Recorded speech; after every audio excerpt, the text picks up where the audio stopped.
The narration opens on a kingdom ruled by magicians, where a long line of royal succession is finally reaching its bloody conclusion tonight. The second prince, a man who looks exactly like the villain he is, sits on his throne waiting for the good news. A glossy-eyed lackey bows, assuring his highness that the throne is practically his. But the celebration is premature. Suddenly, shouts erupt from outside. The prince, going full tyrant, orders his men to wipe out the detached palace and leave no witnesses, guards and servants included. One advisor tries to suggest this might be a bit extreme, but the prince just has him taken hostage and killed right in front of everyone to prove a point. Suddenly, a voice cuts through the tension, apologizing for interrupting the murder party. It's our boy, the protagonist, glowing with menacing red eyes. The second prince, who was acting tough a second ago, is now terrified and demands to know who dares intrude. A long-haired guard steps up, dismissing the intruder as a troublesome rat. He notices our boy's sword and that telltale aura, but as soon as he sees the red eyes, his attitude shifts to pure racism. He identifies our boy as a Galda, a member of the non-magical inferior race. The guard mocks him, preparing to draw his own sword, and arrogantly declares that sneak attacks won't work on him. But he doesn't even get to finish his sentence. Before the guard can blink, our boy knocks him out in a single, fluid move. The prince screams in confusion, unable to process how a beast with no magic could defeat a magic-infused guard. The guard is dead on the spot, his overconfidence costing him his life. Our boy calmly explains the mechanics of his move, the fatal stride. He basically shoved the guy's nasal bone upward at a specific angle, sending bone fragments directly into the brain. He coldly notes that whether you have magic or not, you're still biologically human, and that is a fatal flaw. The glassy-eyed mage from earlier tries to jump in, frantically chanting a spell to gather spirits of light. It is useless. Our boy closes the distance instantly, landing a kick before the mage can finish a single sentence. He dislocates the mage's jaw, pointing out that chanting is impossible if you can't speak. The mage, humiliated and angry, thinks he can cast without chanting and tries to attack again. Our boy just punches him straight into the floor, leaving him laid out on the stairs before the throne. Our boy warns the prince that he told him so. The narration notes that a high-ranking swordsman and a magician were taken out in an instant. The prince is having a mental breakdown, screaming that it's impossible to defeat magic users without magic. Our boy simply asks why he is so surprised, noting there is no rule saying magic is invincible. The prince pulls out a dagger, trembling, and asks if our boy is a hired assassin. Our boy sighs, clarifying that while he is an assassin, he wasn't hired. He is doing this as a favor for a friend. The prince is baffled that royalty would be friends with livestock, using a slur for the non-magical race. That strikes a nerve. Our boy remembers the suffering of his people, seeing the prince as the embodiment of that oppression. The prince, desperate and pathetic, falls to the ground and tries to bribe him, offering double or triple the pay. Our boy cuts him off, declaring that they are not livestock, and kills him on the spot. Later, the second prince's death is publicly announced as an illness, and the funeral is conducted with solemn decorum, effectively ending the palace intrigue. We then cut to the successor, a handsome man with blonde hair and blue eyes named Heinz. Our boy approaches him, and Heinz praises the good work regarding his brother, confident that he is definitely next in line for the king. Our boy congratulates him on achieving his long-held dream. Heinz looks at our boy and corrects him, saying this is where our dream begins. He swears that once he ascends the throne, he will eliminate the discriminatory policies against the Galda race so they won't be called livestock anymore. Our boy smiles, genuinely believing his friend will pull it off. Heinz asks if he will attend the coronation, but our boy points out that a Galder would be thrown out of such an event. Heinz insists he won't allow that because he's the king, but our boy laughs it off. He advises Heinz not to cause trouble immediately after taking the throne, knowing it takes time to change people's consciousness. He is willing to wait patiently. Heinz accepts this and suggests that our boy return home for a while to rest now that the fighting is over. Our boy agrees that spending time with his family sounds like a good idea. We see our boy washing up later, his body covered in scars. He is back in his humble quarters, looking at books and drawings on the wall. He reflects that because he has no magic, he can't be detected by magical means, which is a huge advantage for an assassin. He thinks back to his childhood with Heinz. Heinz had worried that their enemies would be great magicians and masters, asking how our boy could possibly win against them. Teenager Heinz had even offered to learn magic for both of them. But our boy had declared he would learn about magic better than anyone else and polish his martial arts to overcome it. Back in the present, he packs his books, realizing it truly was a long battle. The scene shifts to a bustling village market. A vendor is shouting about fresh southern fruits. Our boy decides to buy a souvenir for his family, thinking his sister would cry with joy over such a rare treat. He approaches the stall and asks for one fruit. The owner is all smiles until our boy looks down and reveals his red eyes. The owner immediately points to a sign prohibiting sales to Galda and rudely tells him to get lost. Our boy doesn't back down. He slams 2 copper coins on the counter, asking if he will sell or not. The crowd notices the commotion and starts whispering with blatant hostility, calling him a curse and warning each other not to get close or they will lose their magic. Our boy ignores the ignorance, internally reciting the harsh reality of his world. The Galda are the only race with absolutely no magic, and ancient kings decided to classify them as livestock to create a social hierarchy. They are used for hard labor, used as fodder in wars, and heavily taxed. Whenever social unrest rises, the kingdom massacres the non-magical race as a convenient scapegoat. It makes him sick, but he holds on to the hope that Heinz will change things. Suddenly, a little girl bumps into him and drops her fruit. Our boy pauses, asking if she is okay. The girl looks up at his red eyes, not with fear, but with admiration, telling him they look really cool. Our boy is shocked, as nobody ever compliments them, but the kid just smiles and thanks him before running off. He watches her go, reaffirming his belief that they are all humans and that the two races will join hands someday. Evening falls, and our boy realizes he is really late. It has been 10 years since he left. He wonders if his family will be happy to see him. He imagines the scene inside his house, his mother cooking by the fire, telling him to bring a wife home next time, and his little sister Elena teasing him about introducing a girlfriend. He remembers his mother telling him to give it his all, but to always come back if it gets too tough. He clutches a red talisman, excited to finally be home, but as he crosses the hill and looks down at his village, his expression shudders. The entire village is engulfed in flames. Our boy sprints through the inferno, shouting for anyone to answer. The village is a graveyard. He finds a neighbor lying on the ground with a hole in his stomach, but before he can even check for a pulse, he sees it. Hanging from a tree by her arms is his mother. He kneels in front of her, muttering that this has to be a lie, but she is already gone. He turns around and spots his little sister, Elena. She is alive, but barely. She is covered in blood and begs him to run, revealing that the remnants of the second prince's faction are here specifically for him. Our boy is in shock, unable to believe they would hunt him this far. He scoops her up, telling her to save her strength, but she interrupts him with a heartbreaking delirium. She starts talking about the stew she left cooking, worried it might burn. She smiles weakly and says she just wanted her big brother to try it. He begs her not to talk, but she looks up at him and whispers not to blame himself. She insists it isn't his fault, and just like that, the light leaves her eyes. She passes away in his arms. Our boy screams her name, but he doesn't even get a moment to grieve. A royal guard steps out of the smoke and stabs him mercilessly in the back. The guard shouts to his squad that they have defeated the rebel leader, but he's confused why our boy didn't even try to dodge. Our boy simply stares at the ground and admits he has nothing left to protect anyway. The guard raises his sword to give him an easy death, but our boy stops him with one question. He asks who ordered this. The guard sneers that it was His Highness, who decided the non-magical race is unnecessary. Our boy calls him a liar, refusing to believe his friend would do this. But then, the blonde traitor himself walks out of the smoke. Heinz looks down at our boy and complains that he is quite late. He assumes our boy was busy buying souvenirs since it had been a while since he went home. Our boy asks why. Heinz coldly explains that it is all his fault. An assassin who can't be detected by magic, yet kills magicians with physical strength alone, is a threat to the kingdom's peace. Therefore, they must be destroyed. Our boy gently places his sister's body on the ground, realizing he has been deceived all along. Heinz smirks, noting that he is keeping his promise to end discrimination by simply deleting the race being discriminated against.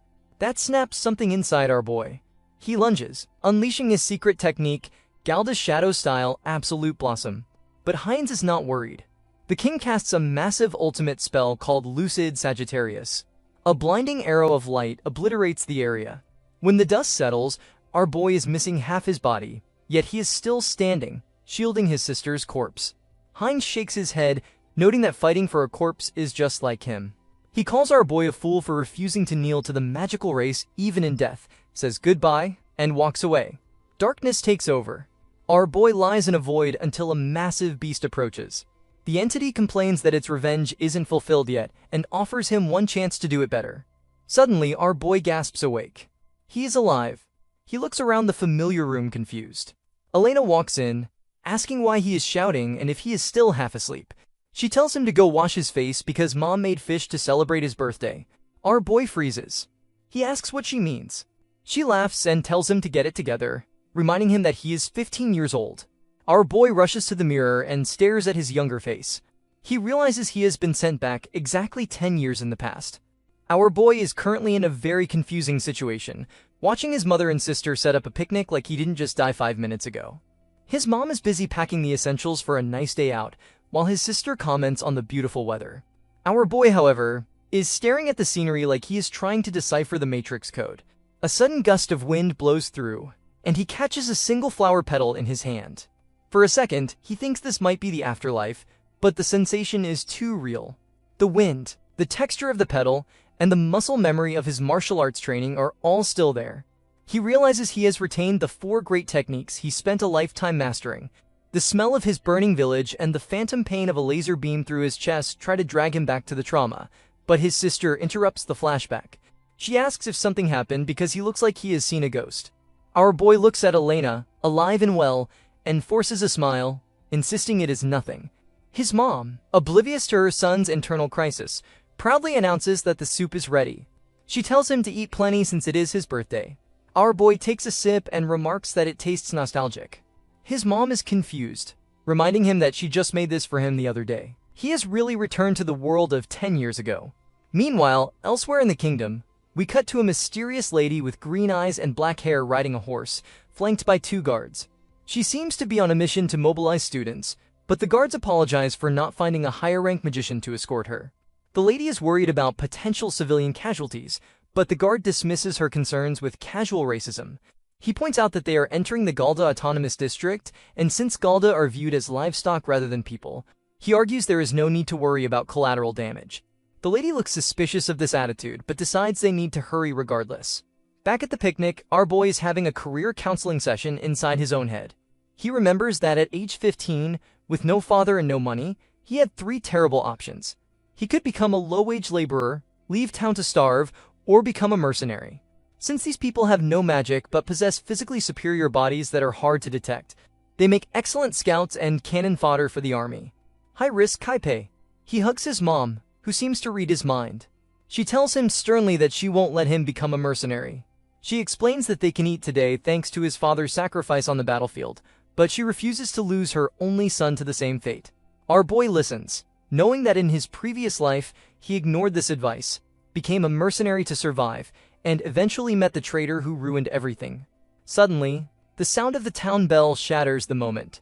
Our boy freezes, realizing he had forgotten about this specific disaster.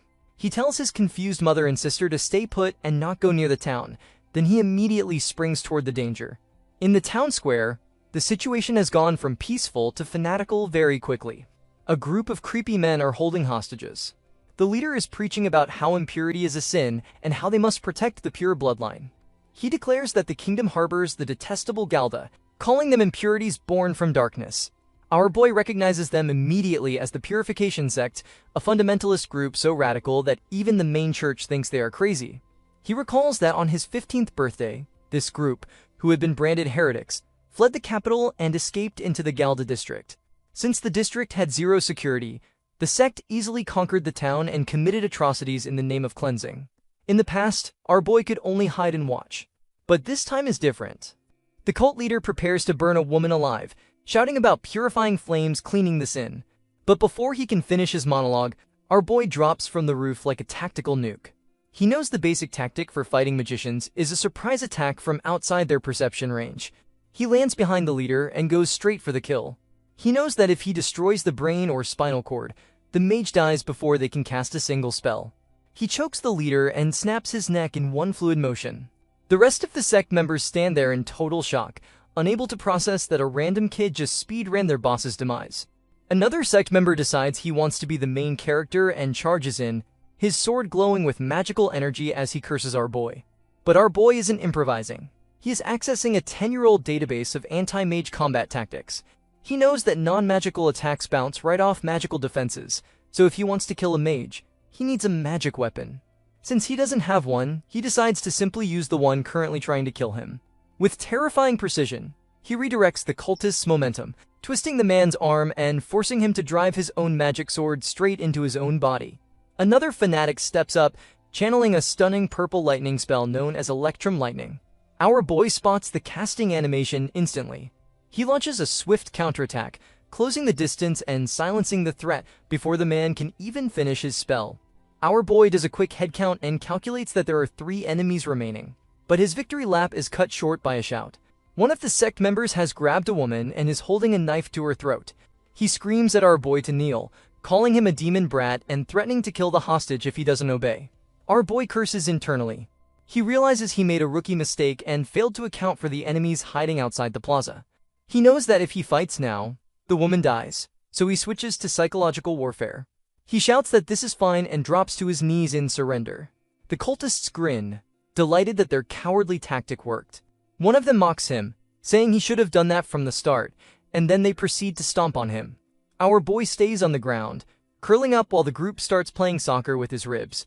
One of the fanatics, clearly upset about his dead comrades, suggests they take their time and make him suffer plenty. But the guy holding the hostage is smarter. He says the kid gives him a bad feeling and they need to kill him immediately. The smart goon pushes the hostage away, deciding to do the job himself. He raises his weapon, saying fine, he will do it. But before he can strike, a cool voice incants a spell. Freeze bite. Instantly, the sect members are encased in ice, frozen mid-action like terrible modern art. The green-eyed lady from earlier rides into the plaza. She looks at the frozen statues and coldly warns them not to move carelessly. If they shatter while frozen, she doesn't know how to fix them. She declares the commotion over and announces that, in the name of the kingdom's justice, they are all under arrest. One of the frozen fanatics stammers that these are pursuers from the royal capital. Our boy watches from the ground, completely confused. In his previous life, reinforcements from the capital took way longer to arrive. The fanatic screams at his unfrozen comrades to kill the woman, but it is no use. They are all statues now. The lady sighs, asking what they are waiting for, and orders her guards to hurry up and confiscate their weapons. The guards rush in to clean up the mess. The lady turns her attention to our boy. She admits that she should be thanking him. She points to the corpse of the sect leader our boy killed earlier, explaining that he was a flame magus. If he had been left alive, he could have turned the entire town to ash. She honestly wasn't sure how she was going to deal with him without causing massive collateral damage, so our boy taking him out with a surprise attack was a huge help. Our boy realizes that his actions changed history. Because he defeated the leader early, the kingdom acted faster. The lady smiles and asks if there is anything he wants as a reward. Our boy plays the humble hero card, saying he doesn't need anything and thanking her for the help. She reaches out a hand and notes that there are interesting kids even among the Galda. She asks for his name. Our boy introduces himself as Van. She introduces herself as Helen. Then she drops a bombshell. She asks him why he doesn't come to the Magic Academy. Our boy is flabbergasted. He asks if she means the magic school, totally confused, because as far as he knows, he has absolutely zero magic power. Our boy is trying to process the job offer, but Helen keeps talking. She explains that the Magic Academy is a boarding school established by the free nations to recruit talent. It doesn't matter if you're a commoner or foreigner, or, as she politely implies, a walking human weapon. Anyone can enroll as long as they pass the entrance exam. Our boy listens, but he doesn't need the brochure. He knows exactly what this place is. In his previous life, he heard the name constantly. It is the factory where the world's heroes and high-ranking magicians are manufactured. Suddenly, Helen decides they need privacy. She grabs our boy by the hand, which confuses him because he is currently covered in the dust of her enemies. She asks him to guide her to a quiet place since she is new to the village. Our boy sighs and leads her to a secluded spot away from the prying eyes of the traumatized townsfolk. He tells her that nobody will overhear them here. Helen looks around, smiles, and cheerfully notes that no one would even notice if someone died here. Before our boy can appreciate the dark humor, she snaps her fingers. Sajeta Lazaro. She fires a magical arrow point blank at his face. But our boy doesn't even blink. He doesn't use magic because he can't, and he doesn't panic because he has done this 1,000 times. He uses pure, terrifying physical speed to step into her blind spot, vanishing from her line of sight instantly. Helen is stunned. She initially thinks he used instant movement magic, but she feels zero mana usage. He simply broke her line of sight with raw athleticism. Before she can turn around, our boy is already behind her, ready to strike. He tells her to stop the charade. Helen smiles, clearly enjoying this way too much. She notes that he speaks and moves, like a seasoned warrior, not a 15-year-old kid. She asks what kind of experience he has had. Our boy realizes she was just testing him. Helen admits she has a personality flaw where she likes to confirm important things with violence. She points out the absurdity of a boy with no magic finding a magician through physical technique alone. Our boy asks, so what if he does? Helen drops the bombshell. She thinks he might be able to change the miserable situation of the Galder race. If he comes to the academy, there is a specific path he can take. Our boy connects the dots immediately. She is talking about student knighthood. She is impressed that he knows about it. The student knighthood is a system that rewards students who achieve notable results while attending the academy. Recipients, regardless of their original status, gain the right to establish a new noble house, and traditionally, the territory granted to a new knight is land connected to their origins. If he succeeds, he will almost certainly be granted the Galda district as his own territory. Our boy is shocked. He realizes that this option wasn't entirely absent from his mind, but in his previous life, he was too old and too bitter to try it. Now, he hasn't passed the age limit yet, but he is a pragmatist, so he holds up 3 fingers. He has 3 questions. First, the exams require a recommendation from a kingdom noble. Helen waves this off, saying she has already arranged it because she loves a good project. Second, our boy asks the obvious question: can someone without magic actually receive knighthood at a magic school? It sounds ridiculous. Helen agrees it is odd, but she explains the loophole.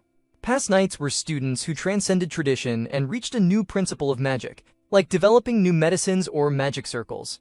She argues that subduing magicians without using magic is a valid new principle.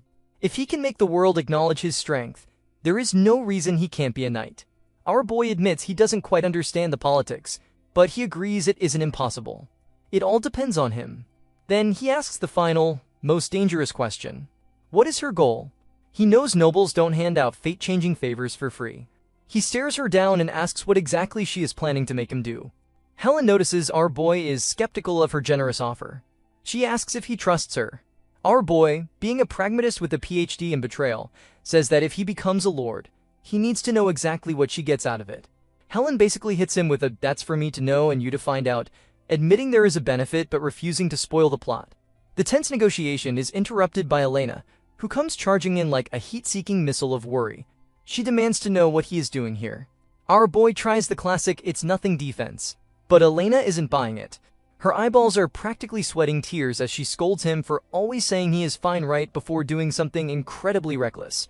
She asks if he has any idea how worried she and Mom were. Helen stands up and interrupts the family drama with some cold, hard facts. She tells our boy he doesn't need to trust her personally, but she points out that if he achieves knighthood, he gains the legal power to protect his sister and his family. That part isn't a scam. She swears on her name, Helen St. North. The next few days pass in a blur. When his mom first heard he fought the cult, she looked like she aged 5 years in 5 seconds.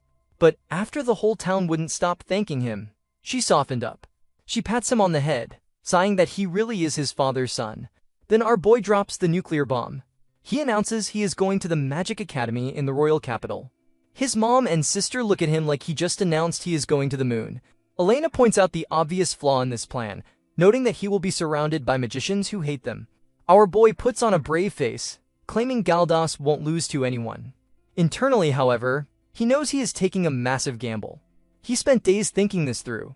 In his last life, his path as an assassin only worked because he teamed up with the second prince, the blonde traitor. In this life, he would rather eat glass than team up with that guy again. He doesn't know Helen's true intentions, but he needs a new path to fight the kingdom. Since he has already died once, a little treachery seems manageable. He tells his family his true goal. He wants to eliminate discrimination against Galdas from this country. Hearing this, his mom sees her late husband overlapping with her son. She realizes that even if she tried to stop him, he wouldn't listen. She wipes away a tear, smiles, and gives him her permission. Then she asks a very practical question. Does he actually have the money for exam fees and tuition? Because school isn't free. Our boy freezes. In all his tactical planning, he completely forgot about capitalism. He panics and his mom sighs, saying she will figure something out. Elena jumps in, offering to work to support him. Our boy starts trembling. He absolutely refuses to let his family suffer for his ambition. He wonders if he should get a job, but wages in the Galda district are terrible. Fortunately, the plot provides a bailout. The money problem is solved instantly by Helen, who tosses him a heavy bag of gold coins. Our boy is confused, but she explains it is the bounty money for the purification sect leader he killed. It pays to be an assassin. Finally, it is time to leave. His mom pulls him aside for one last lecture. She warns him that in the city, People will treat him like dirt just because he is a Galda. She tells him he will have to endure it, but he must never feel inferior. He must live with dignity because he is her pride and joy. Our boy promises to do his best. Elena approaches him, trying to be brave. She promises that when he comes back, she will make that mushroom soup he loves so much. Our boy smiles, pats her on the head, and says he is looking forward to it. With that, he says he is off and walks away. As he heads toward the capital, he swears that this time, he will definitely keep his promise to protect them. He arrives at the royal capital and stands before the Magic Academy. It is huge, majestic, and absolutely terrifying. Inside the academy grounds, the parade of nepotism is in full swing. We see students arriving and dropping names like their currency. One student, Alexis von Homburg, flashes a recommendation from his father, a lord, and the guard bows so low his nose almost touches the pavement. Next up is Elizabeth, backed by the Marquis Klausenberg, and she gets the same red carpet treatment. Then it is our boy's turn. The guard takes one look at those glowing red eyes, and his customer service smile instantly curdles into disgust. He demands to know what a filthy Galda is doing here. Our boy sighs internally, thinking, here we go again. He calmly explains that he is not doing anything suspicious. He is just an exam candidate. The guard clenches his teeth, offended by the very concept. He asks if our boy knows where he is. Our boy retorts that it is the royal school, and he is pretty sure the brochure said anyone could take the exam regardless of status. The guard sneers, finding the idea of a Galda acting above his station laughable. He points his spear at our boy. Our boy analyzes the situation. Pressing them by force wouldn't be difficult, but causing a scene before the exam even starts is a tactical error. Another guard approaches, but instead of helping, he just complains about the deluded types that show up every year. The lead guard lectures our boy, saying that while the academy doesn't technically discriminate, the exam requires a recommendation from a kingdom noble. Our boy simply says he has one. He produces the letter, complete with a wax seal. The lead guard looks at the seal and goes into shock, but his partner is in denial. He accuses our boy of forgery, shouting that no noble would recommend a Gilda. He decides to confiscate the fake document and grabs our boy. Our boy decides he is tired of this conversation. He doesn't punch the guard. He just applies a subtle redirection of force. Suddenly, without any apparent cause, the guard is face-planting into the dirt. The lead guard and the other students stare in confusion. The guard on the ground has no idea how he got there. Before the violence can escalate, an examiner arrives to investigate the commotion. The guards immediately bow. The examiner asks who the candidate is. Our boy introduces himself as a candidate recommended by Helen St. North. The name drops like a heavy stone. The examiner inspects the wax seal and confirms it is genuine. His attitude does a complete 180. He apologizes profusely for the guard's rudeness and invites our boy inside. The other students whisper among themselves, wondering who this kid is to have the backing of the St. North family. Our boy realizes Helen really is a big deal. Inside the hall, our boy surveys the competition. He sees a small man with green hair named David, the child of flames. He sees a girl named Linaris, a user of divine power. Our boy recognizes them instantly. In his previous life, these were academy graduates who became kingdom heroes. They made names for themselves on the battlefield, but in the struggle for royal succession, they became nothing but corrupt lackeys for the princes. And in the end, our boy killed them all. He realizes that in this life, he has to compete with these guys in the spotlight. It won't be easy, but if he can pull it off, he might be able to change the kingdom. Naturally, the moment is ruined by the arrival of a generic bully. A noble student points at our boy and demands to know how he dares to stand there so calmly with those red eyes. Our boy dryly replies that it is his freedom to stand wherever he wants. The noble gets offended, ranting about how he bears the kingdom's future while our boy is just livestock. Our boy considers his options. In his previous life, he dealt with this constantly. It would be easier to just bow his head and de-escalate. But then he remembers his mother's words, "Live with dignity." If he bows his head to contemptuous looks now, the day of equality will never come. The noble kid loses his temper, shouting and grabbing our boy by the collar. Our boy looks him in the eye and notes that the noble struck first. He grins. He grabs the kid by the arms and forces him to his knees. The kid is baffled. Our boy explains the mechanics of the harmony technique while he holds him down. Rather than fighting against an opponent's force, he harmonizes his own power to manipulate their movement. It is the same move he used on the guard earlier. He cheerfully offers to help the kid feel dizzy. The bully scrambles up, Humiliated and furious, he prepares a magic spell, shouting, "You bastard!" But a voice cuts through the tension, ordering them to stop. Prince Heinz has entered the chat. The blonde traitor walks in, radiating fake benevolence. He declares that the Galda people are also companions of the kingdom and that they should strive together, not antagonize each other. The bully immediately bows, terrified of the royalty. Heinz brushes off the formality, claiming that today he is just another exam candidate like everyone else. He asks to be treated normally. Then he points to our boy and smiles. Our boy stares back, his internal alarm bells ringing at maximum volume. He realizes with a sinking feeling that the prince was also an academy graduate. The villain has arrived. The crowd immediately starts gossiping. Students whisper that Heinz is magnanimous for showing tolerance even to a Galda, and praise him as expected of the Royal Highness. Our boy listens and realizes that in his previous life, he heard the same garbage. Heinz used to brag about attending the academy, painting himself as a humble student. Heinz smiles at our boy, admitting that he is nervous too, since the entrance exam is famously difficult. He suggests they give it their all as fellow candidates and extends his hand for a handshake. Our boy stares at that hand. He knows exactly what it represents.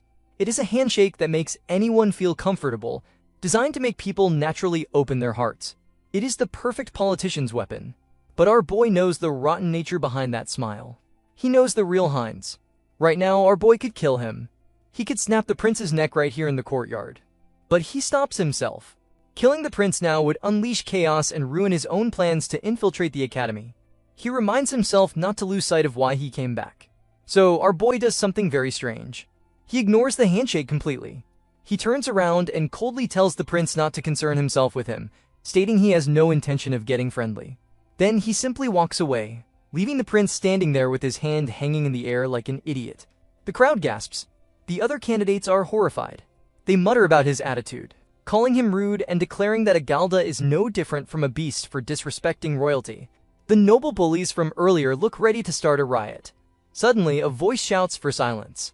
The lead examiner announces that registration is closed and guides everyone to the exam venue, the Shadow Forest.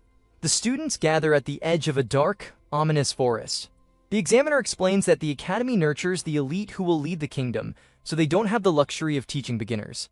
This exam is to filter out the weak. The Shadow Forest is a land of strong magical power. Their task is simple: find and bring back a magic-infused flower called Tears of Heaven before sunset. There is a catch, obviously. The forest is full of magical beasts. The examiner adds that interference between candidates is forbidden, but cooperation is allowed. However, groups need enough flowers for every member to pass, so forming large teams is risky. He hands out guardian badges, emergency panic buttons. If a student is in danger, they can crush the badge for immediate rescue, but doing so results in instant disqualification. With that, the exam begins. Students rush into the forest. Some immediately start pairing up, with guys trying to flirt with girls by offering protection. Our boy watches the chaotic dating sim unfold and decides that being alone is easier. He adds into the tree solo. As he enters, the noble bully from earlier watches him with a smug, smoking look, clearly plotting something. Almost immediately, a huge magical beast appears in front of our boy. It is a beast demon, an animal enhanced by magic. These things are often more troublesome than human magicians because they are physically superior. But our boy isn't impressed. He became an assassin after fighting these things as a mercenary for years. He uses a technique called crushing strike. Rather than a sharp impact, it is a strike that emphasizes impulse, generating a force wave that penetrates surface defenses and destroys internal organs. It is perfect for mindless beasts. With a single strike, the beast drops dead. Our boy thinks, "Too bad for you," but he isn't talking to the dead monster. He turns his head slightly and addresses the two students spying on him from behind a tree. The two spies are the noble bully's lackeys. They are shocked that the Galta killed the bees so easily, assuming he must have used poison or a dirty trick. One of them arrogantly claims that such tricks won't work on his wind magic. The other hesitates, reminding his friend that interference is forbidden. But the first guy dismisses it, saying the examiner won't care if a rude Galda disappears. Even if they kill him, no one will blame them. Meanwhile, in a dark corridor of the academy, the plot thickens. We see the second examiner, the one who hates our boy, walking with a nervous guard. The examiner demands the key to a special cage. The guard is terrified, asking if he is serious. The examiner assures him there is no need to fear because the creature inside is under control magic. He unlocks the cage to reveal a massive, terrifying cursed beast. His plan is simple: target only the filthy Galda who dares to crawl into the glorious academy. He explains that while they couldn't turn away a candidate with a recommendation, if the candidate meets with an unfortunate accident during the exam, well, that's just tragic fate. The guard worries about other students getting caught in the crossfire, but the examiner dismisses it. He reasons that since the Galda is a loner, no other student will be near him. With a cruel smile, he unleashes the beast. Go, cursed beast! Eliminate the filth and protect the academy's pride. He has no idea that 2 other students are currently stalking our boy, about to walk straight into a massacre. Back in the observation room, the vibe is getting tense. The examiner with the pink hair has a bad feeling about this year's exam. He turns to the corrupt examiner who just walked back in and asks where he went. The corrupt examiner smiles innocently, claiming everything is going smoothly and he was just preparing for the next phase. But the pink-haired examiner narrows his eyes. He knows a liar when he sees one. Deep in the forest, our boy finds his objective. He spots a flower that matches the description perfectly. It is the tears of heaven. He realizes that if he picks this and returns, he passes the exam. But before he can secure the bag, he speaks up, addressing the empty air behind him. He says it is about time they came out. The noble bully and his lackey step out from the shadows. The noble sneers, saying he guessed Galdas really do have noses like dogs. Our boy turns around and smirks. He corrects them, saying it is just experience, because cowards always come from behind. Internally, he admits he shouldn't talk, since he used to be an assassin who exclusively attacked from behind, but he decides not to mention that part. The lackey warns him that he won't be acting so cool in a second. The noble bully drops the act and gets straight to the point. He says our boy isn't fit for the academy, and they are going to prove it. Our boy sighs and cuts through the excuses. He points out that the noble is just mad about being embarrassed in front of everyone earlier. He calls it petty pride. The noble snaps, declaring he will beat that attitude out of him. Our boy analyzes the threat level. He sees a pair of sorcery styles. One is a sorcerer blade user, and the other is a spellcaster mage. He quickly reviews his internal textbook. Combat styles using magic are broadly divided into 3 types. First, spellcaster mages who project magic as spells. Second, sorcerer blades who channel magic into weapons. And third, martial artists who contain magic within their bodies for physical enhancement. Forming a team with different styles is considered a good strategy since they cover each other's weaknesses. Our boy admits the kid acted smart. He notes that while they don't look like they have any killing experience, they at least have the guts to try.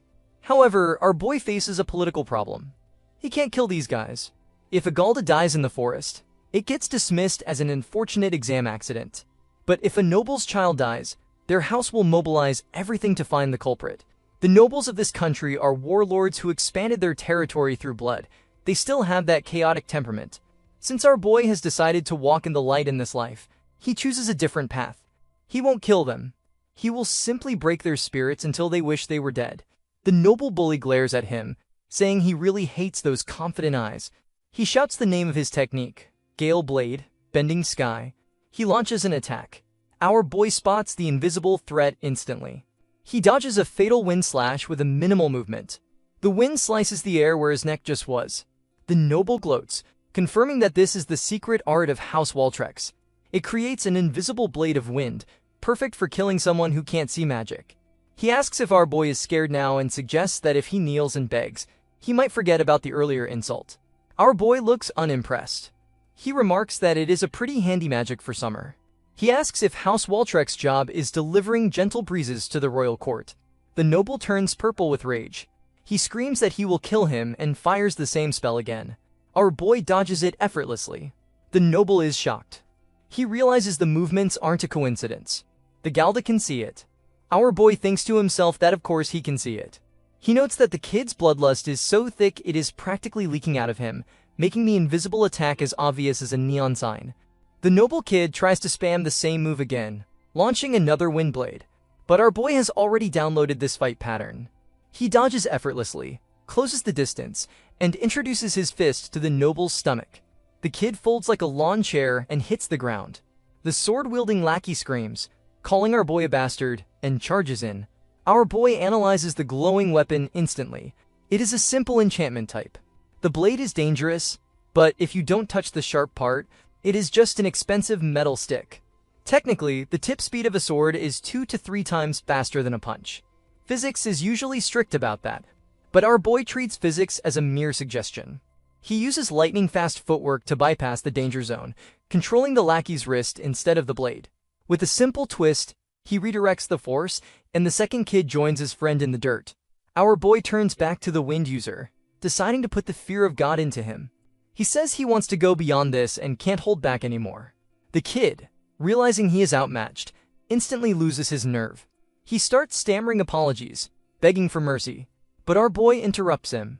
He says, "Wait a second. Something feels off." He tells the two of them to get away from here immediately. Suddenly, a massive shape crushes through the trees. A huge beast charges at them. Our boy identifies it immediately. It is a hellboar, a demon fang beast. It is basically a tank made of muscle and bad attitude. The two noble kids stare in horror.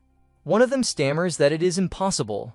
Why is such a high-ranking magical beast in a beginner exam? Our boy calculates the threat. The beast is known as the Cursed Fang. Its charge, enhanced by immense magical power, hits with the force of siege magic. Our boy stands in front of the beast and yells at the kids to run if they can move. The wind user shakes his head. He points to his leg. From the earlier fall, his ankle is fractured. Standing is all he can manage. Our boy runs the numbers. Carrying them and running is suicide. Losing speed means death against a beast that hunts marked prey relentlessly. He tells them to break their guardian badges and call for help. He offers to buy time until the examiners arrive. But the noble kids refuse. The wind user says if they fail the exam like this, it will disgrace their house. He claims he would rather die fighting than stain the family name. The other kid agrees, calling running away and abandoning comrades a disgrace.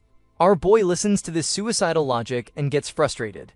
He puts his hand on his head, groaning at their stupidity. He calls it cheap pride. The Waltruck's kid gets offended, asking what he just said. Our boy stares him down. He asks if their pride is just about dying uselessly. He tells them that if they are going to fight, they should fight to win. Isn't that the true pride of the kingdom nobles? The noble kid looks at this cocky Galda and realizes he is right. He grit his teeth and stands up. Together, our boy and the two injured nobles turn to face the charging beast. The scene shifts back to the safety of the observation area, where the corrupt examiner is standing around looking suspiciously pleased with himself. He is staring at the sky and smiling like a man who just got away with murder. The other examiner, the one with purple hair, asks him what he is grinning about. The corrupt examiner waves it off, claiming he is just thinking aloud. He casually asks if anyone has used their guardian badge to call for help yet. The purple-haired examiner checks the logs and shakes his head. It has been quiet so far. The corrupt examiner grins even wider. He thinks that is excellent news.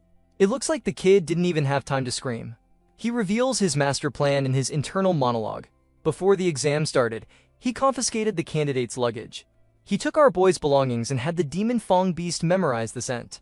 By now, the beast should have finished the job. All that is left is to wait for the tragic news report. Back in the forest, things are less chill. The hellboar is furious and charging like a runaway freight train. Our boy takes command, shouting that he will stop the beast while the other two hit it with their strongest attacks. The noble kid, still clinging to his pride, snaps back, asking who gave Agalda the right to give orders. But despite the attitude, he gets ready. Our boy jumps in to intercept the charge.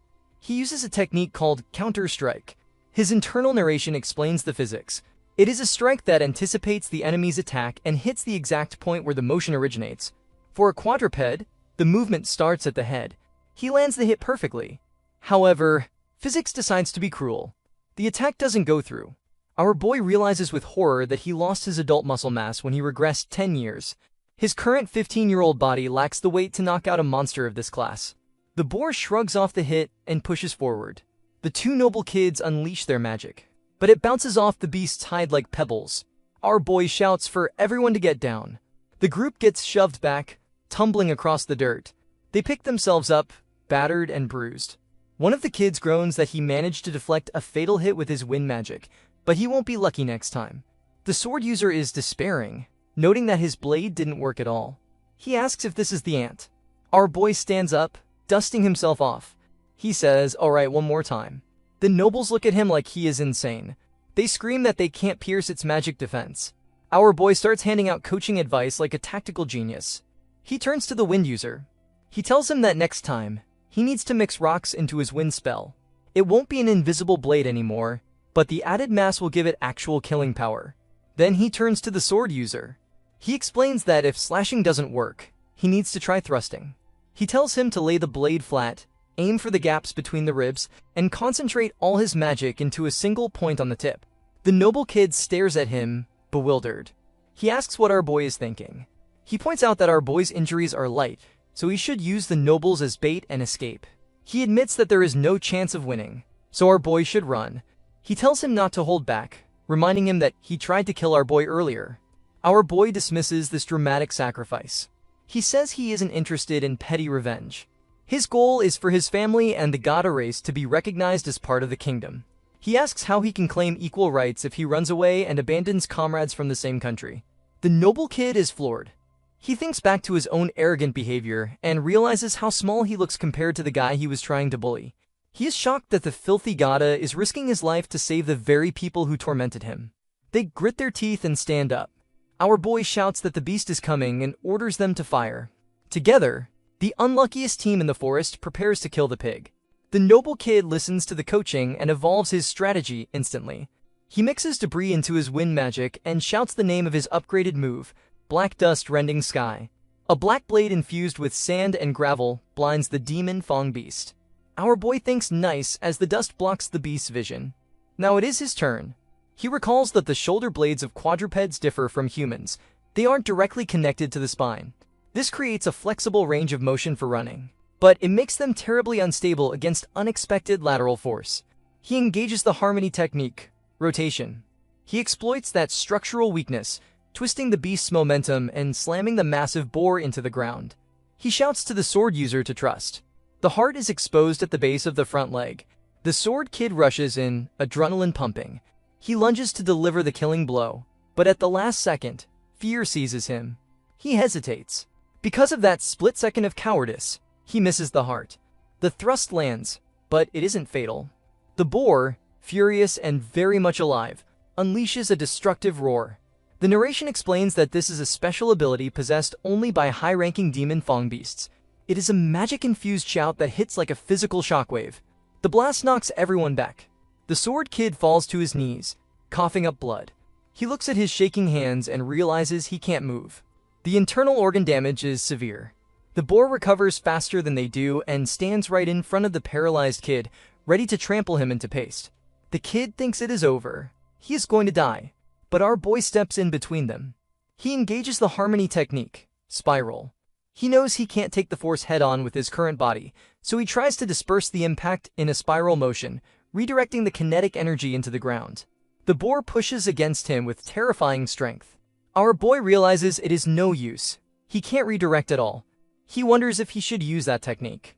He doesn't know how long his unconditioned body can hold out if he releases his limiters, but it is better than dying here. The noble kid screams our boy's name, Ben. Our boy shouts back for him to just run, but the kid is too injured to move. Our boy grits his teeth and prepares to break his own limits. He concentrates, thinking, "Sink my heart, release these chains." Just as he is about to unleash his secret technique, a magic arrow slams into the boar, pushing it back with tremendous force. Our boy pauses, sensing a familiar and disgusting magic signature. He thinks, "That magic just now." A voice calls out, saying that was close. The two noble kids look up and gasp. It is Prince Heinz. The nobles immediately go into fanboy mode, shouting, "Prince Heinz." The prince approaches with a worried expression, telling them it is dangerous and asking them to get away immediately. Our boy stares at him and thinks, "So it was you after all?" The prince smiles that perfect, practiced smile. He declares that he couldn't just stand by. He claims that protecting those who try to live as members of the kingdom is the duty of royalty. The two noble kids look at him with tears in their eyes, completely charmed by his heroism. Our boy, however, wants to vomit. He thinks, "That's right. That is how you always capture people's hearts with words and then send them to their deaths."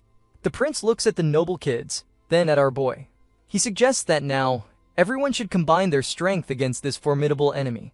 Our boy looks him dead in the eye and says, "I refuse." The prince is actually shocked. He asks, "Just now, what?" Our boy repeats himself clearly. "I said I refuse. Your power isn't needed. The two noble kids are horrified. They shout at our boy, asking what is wrong with him and demanding he shows some respect to the prince. They point out that if his highness hadn't helped earlier, they would be dead. Our boy stands up and dusts himself off. He lies through his teeth, claiming that they would have already defeated the beast if the prince hadn't gotten in the way. The prince asks if he really doesn't need his help. Our boy confirms it. He steps in front of the group, facing the boar alone. He turns his back to the prince and tells him to just shut up and watch from the sidelines like royalty. Our boy shouts a warning that the beast is coming. The two noble kids brace themselves, adrenaline doing the heavy lifting for their broken bodies. One of them grits his teeth, declaring that this time, he will land at least one solid strike. The other agrees, saying he has one shot left in him. Our boy immediately shuts down the suicide pact. He tells them not to rush because dying now would be a total waste of effort. He orders them to wait for his signal. Prince Heinz watches from the sidelines, looking confused. He is used to people begging for his help, not telling him to shut up. Our boy shouts that it is time to settle this. He charges at the beast, his mind clear. He realizes he panicked earlier. He decides he doesn't need to use his secret technique. He can win this with pure skill. The hell boar has learned a lesson too. After failing 3 charges, it switches tactics, becoming cautious. It throws a hook thrust, trying to catch our boy off guard. Our boy parries it. He notices the openings are getting smaller, but it is nothing he can't handle. He manages to push the massive beast back with just his hands. The two noble kids are watching in disbelief. One of them gasps, wondering how he has that kind of speed without using magic. Even the prince is forced to analyze the situation. He realizes it isn't just speed. Our boy is moving by manipulating his center of gravity without kicking off the ground. He has completely eliminated the preparatory movements that usually signal an attack. It is a high-level technique the prince has only ever seen from top-tier martial artists. He wonders just who the hell this kid is. However, the spectators also notice the problem. One noble kid thinks that while our boy's spirit is like a raging flame, his physical strikes are effectively useless. Without magic, punching a demon fang beast is like giving it a gentle massage. Even the prince shakes his head, thinking it is no good. Our boy sees the beast getting frustrated and smirks. He says that is perfect. His goal wasn't to deal damage. It was to annoy the living daylights out of it. And it works. The beast loses its cool and prepares its big move. Our boy spots the telltale rotary motion of the destructive roar. This is the moment. Our boy shouts the command. The wind user doesn't hesitate. He fires his wind blade, but this time, he is mixed in the rocks and debris like our boy taught him. The gritty, solid projectile flies straight into the beast's open mouth, piercing its respiratory system right as it tries to scream. The beast chokes, stunned. Our boy jumps into the air, soaring above the monster. He praises the noble kid with a quick, well done. Then, gravity becomes his weapon. He comes down hard, executing a crushing blow, double twin. He slams both fists into the beast's skull, delivering the impact deep into its brain. The narration explains the physics of our boy's finishing move. The shockwaves delivered from the left and right converge at a single point inside the skull. It is like 2 ripples on a water surface merging to form a rogue wave. The boar's magic defense vanishes instantly. Our boy shouts that he is the last one. Ralph, the sword user, steps up. With the defense gone, his blade finally works as advertised.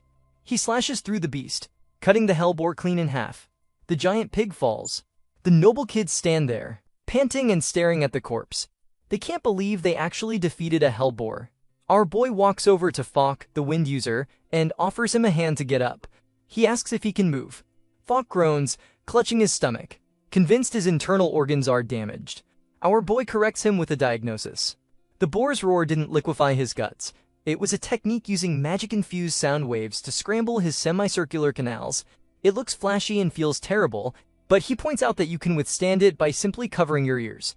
Falk grimaces, saying he will remember that, though he never wants to fight one of those things again.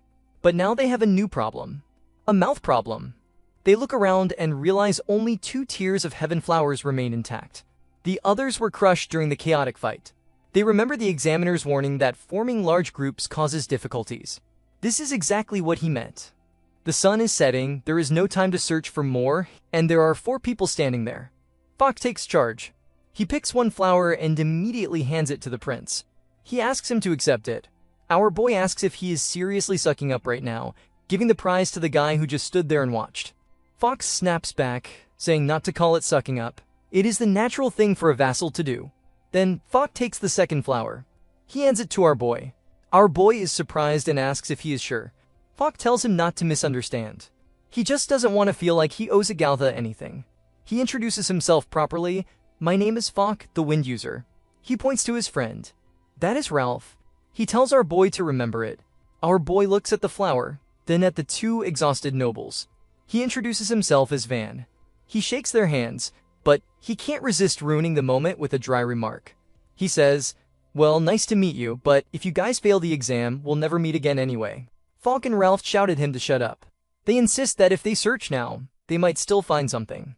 But the prince decides it is time for his close-up. He approaches a patch of crushed plants. He smiles benevolently and channels his life magic. He says something poetic about the flower blooming brilliantly in the sunlight. The crushed flowers stand up, fully revived and glowing. He hands 2 flowers to Falk and Ralph. The nobles are practically weeping with gratitude, thanking His Royal Highness for his generosity. The prince looks at the sky and notes that sunset is near, so they should leave the forest quickly. As they walk back, Falk starts scolding our boy again. He asks why he is giving orders while His Royal Highness is present. But the prince interrupts the lecture with a very specific question. He asks our boy why he is covering his footprints with the earth while he walks. Our boy freezes. He asks what the prince means. The prince explains that he has heard about this before. It is a specific type of footwork designed to hide the traces of one's own technique. It is known as assassin's etiquette.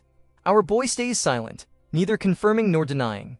The prince presses on, noting that the martial arts our boy showed earlier and that ingrained habit of erasing his tracks are too specific to be a coincidence.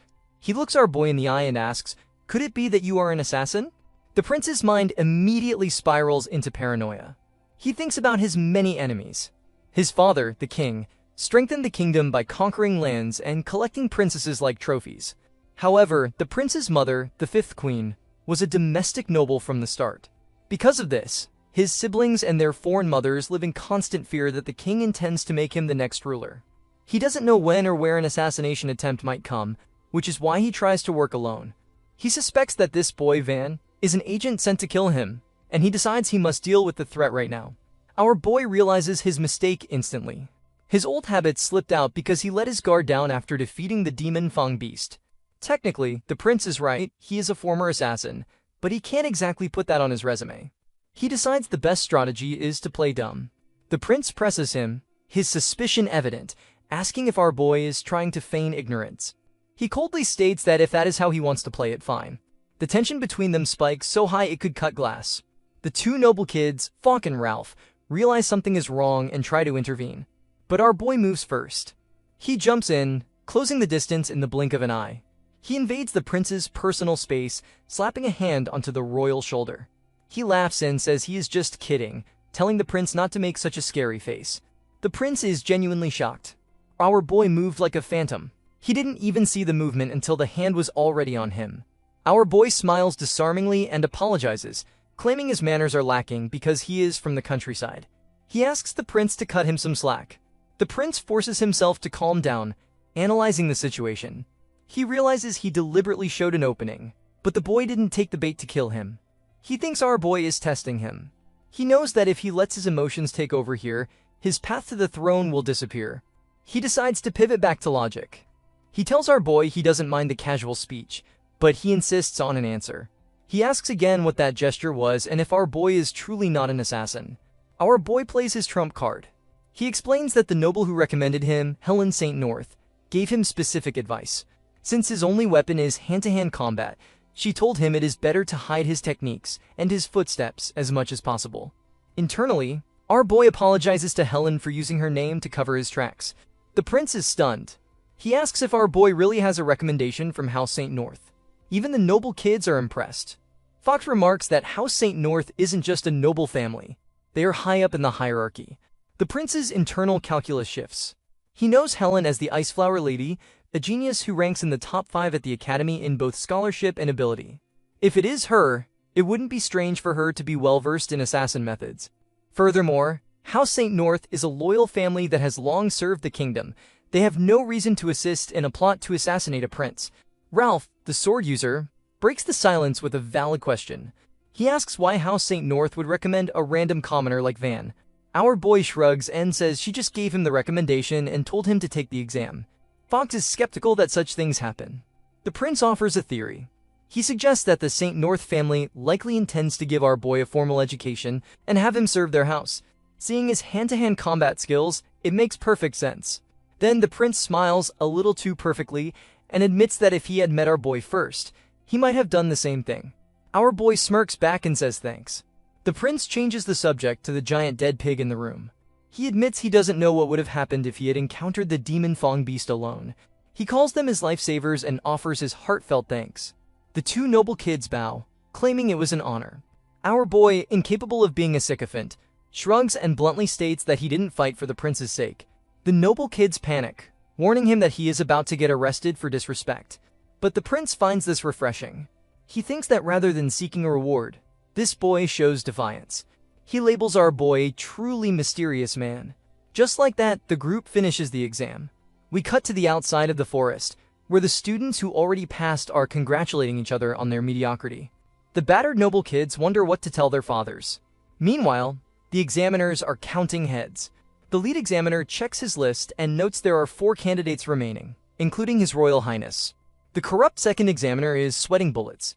He thinks this is strange. Originally, this forest only had weak beasts that the prince could easily defeat to look good. He wanted to avoid a situation where royalty failed the exam. But the massive hellboar he unleashed to kill our boy hasn't returned, and neither has the boy. He wonders if something unexpected happened. Suddenly, a student shouts that someone is coming out. The corrupt examiner grins, relieved. He assumes it must be His Royal Highness, finally returning after the accident. But out of the shadows walks our boy. He looks around at the crowd and asks, with maximum sass, if everyone is here to greet him. The corrupt examiner's jaw hits the floor. He gasps, completely unable to process that his target is alive and well. Our boy steps out of the shadows, looking casually disheveled. The purple-haired examiner, who actually cares about his job, asks if he has returned safely and if he has any injuries. Our boy shrugs, saying it is nothing serious. The corrupt examiner, however, has a different reaction. He practically shouts, asking why our boy is still alive. The good examiner looks at his colleague like he just grew a second head and asks, "Professor?" Our boy grins, enjoying the panic. He asks if it was bad for him to be alive. The corrupt examiner realizes he just said the quiet part out loud and starts stuttering, claiming he is just impressed that a student survived alone. Our boy points behind him and corrects the man. He wasn't alone. Falk and Ralph stumble out of the bushes, dragging a massive carcass. They complain that the thing is incredibly heavy. The examiners stare in shock. The good examiner gasps, realizing it is a demon Fong beast. Falk explains that it suddenly attacked them in the forest. Since it might have been targeting His Highness, they brought it back as evidence. Both examiners shout that it is impossible. The corrupt examiner mutters under his breath, wondering how the beast failed to finish them off. The good examiner catches this slip and asks what he just said. The professor tries to recover, stuttering that he meant it is impressive they defeated it. But then, the main character of the kingdom arrives. Prince Heinz walks in, declaring that it was truly a magnificent battle. The corrupt examiner realizes he is in deep trouble. He sent a hitman beast after a group that included royalty. If this gets out, he is finished. He spots the prince and immediately starts sucking up, asking if His Highness is alright and praising him for defeating the beast. He laughs nervously, shouting, "Long live the kingdom." Our boy and the two noble kids whisper among themselves. They note that the guy is acting super suspicious. The prince shuts down the praise. He reiterates that he was barely present. He declares that defeating the demon Fong beast was their achievement, pointing specifically at our boy. He adds that without him, they all might have died. The examiners are floored. Fox slaps our boy on the shoulder, vouching for him. He says this guy is amazing. Even though he is a Galda, he knows a lot about magic. Ralph agrees, adding that they followed Van's command. The corrupt examiner refuses to believe it. He asks why a Galda would lead nobles. The prince interrupts with the ultimate trump card. He reminds them that our boy has the patronage of the St. North family, so there is nothing strange about his confidence. Our boy sighs internally. Helen didn't actually teach him anything, but he decides to roll with the lie. The crowd of students starts whispering. The prince's endorsement, combined with the rumor of the Ice Flower Lady's recommendation, changes the narrative instantly. They start saying that maybe there are capable people even among the Galda. The good examiner bows to our boy, thanking him for protecting His Highness. Our boy, allergic to taking credit, bluntly replies that he didn't protect anyone. It attacked, so they just counterattacked. He hands over the flowers. The formalities begin. The corrupt examiner, looking defeated, calls out the names of those who passed. Prince Heinz, Bach Waltrex, Ralph Azenbach, and Van Krieger. The noble kids cheer, celebrating their survival. Our boy watches them, thinking that, against all odds, he has officially become an academy student. The prince turns to the good examiner and orders a truthful investigation report regarding the beast's appearance. The corrupt examiner stays silent, knowing his career is likely over. The scene shifts to the entrance ceremony. We see a grand hall filled with students. A speaker stands at the podium, welcoming the new elite. He preaches that the academy values not merely magical talent, but the true nobility required to become the kingdom's sword and shield. Our boy stands in the crowd, reflecting on the surreal nature of the moment. In his previous life, he could never have imagined standing alongside nobles in a ceremony like this. He realizes the world is definitely beginning to change. He vows to walk this path with all his might until the day discrimination against Galda is eliminated. From the stands, Helen watches our boy with a satisfied look. She then turns and leaves the ceremony, entering a dimly lit room where 4 people are standing around a round table. This is the Student Council of Nightmares. A girl with pink hair speaks first. She asks who is showing up last and acting all high and mighty. This is Karina Luther, the Sword Princess of 1,000 Miles. A girl with red hair cuts to the chase, asking why they gathered today. This is Amelia Rodenwald, the Silver Strategist. A purple-haired guy wearing sunglasses indoors, because he is just that cool, says there is only one topic the 5 brilliant crowns discuss. This is Arnold Claudius, the Silent Beauty. And finally, a blonde guy speaks up. He says they are here to discuss dealing with the foreign substance. This is the 8th Prince. Helen plays innocent, asking what they mean by foreign substance. The 8th Prince notes that a quite unusual event occurred. For the first time since its founding, the Academy accepted a Galdan student. Karina, the Sword Princess, laughed sarcastically. She remarks that the school has become quite tolerant, hasn't it? She jokes that next there will be monsters enrolling. The 8th Prince is not amused. He calls it a barbaric situation where a non-magic user is treated as their equal. He finds it disgusting. Moreover, the one who recommended that Galda is apparently a member of their own group, the glorious 5 Brilliant Crowns. The entire room turns to look at Helen. They demand an explanation. The narration explains the Academy's ecosystem. It gathers noble sons with strong magic and even higher pride. Naturally, their massive egos clash constantly, and it is not unusual for small disputes to turn into full-blown duels. To keep order in this chaotic zoo, a group of idealistic students formed a disciplinary organization. They are the 5 Brilliant Crowns, the absolute top of the food chain. We cut to the council room. The 8th Prince demands an explanation from Helen regarding her recommendation of a Galda. Helen simply shrugs and says she acknowledges that he has trained. That's it. Karina, the pink-haired sword princess, looks like she smelled something rotten. She asks if Helen has lost her mind, claiming there is no way a person cursed by God could possess real power. Amelia, the red-haired silver strategist, agrees, wondering how someone without magic can be the kingdom's sword and shield. The 8th Prince doubles down on the racism, stating it is common sense in this country that God does not exist for those without magic. Helen fires back with a quote that should be on a motivational poster. She asks if he really said common sense. She calls it a convenient stock excuse people use to stop thinking and justify bad customs. The tension in the room spikes, but Arnold intervenes. He suggests a simple solution. Why not test him? They should see if this boy, Van Krieger, truly has power worthy of the Academy. The 8th Prince agrees. He turns to Helen and warns her that if the boy lacks strength, her judgment will be called into question. Helen is unbothered.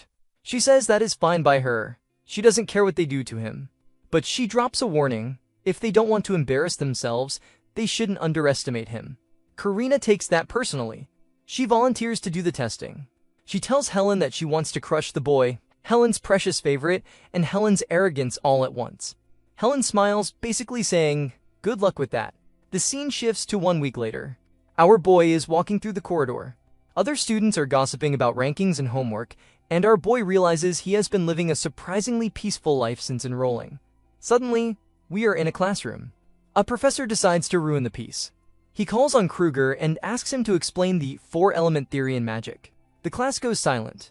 Ralph and Falk look at each other in panic. admitting they have no idea because that is way beyond elementary level. The professor smirks, saying it might be too much to ask of a Galda after all. Our boy doesn't hesitate. He recites the answer like he swallowed a textbook. He explains that the four-element theory is for stabilizing the basic factors: flow, density, resonance, and fixation. It prevents the detonation and backflow of magic power and serves as the design groundwork for modern magic formulae. He then asks the professor, with maximum politeness, if he would like a more detailed explanation. The professor is completely shut down. He stammers that will be all.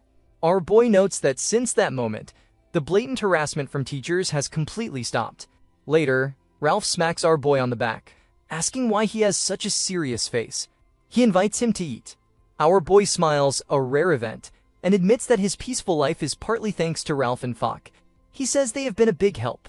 Ralph is confused by the sudden affection but is happy to head to the cafeteria. However, their lunch plans are cancelled. A voice calls out to hold it right there. A girl with long purple hair blocks their path. Our boy apologizes for not noticing her, but she isn't here for apologies. She puts a sword to our boy's throat. She demands to know what he is doing. She claims that commoners are supposed to kneel before nobles, and since he is a Galda, the proper etiquette is to press his forehead to the floor and grovel. Our boy calmly replies that there is no reason to go that far. This is the academy, where they are all just students. Ralph tries to intervene, telling the upperclassmen she is going too far, but she ignores him. She presses the blade closer, warning our boy not to be stubborn. She promises him a peaceful school life if he shows the obedience befitting his status. Our boy sighs.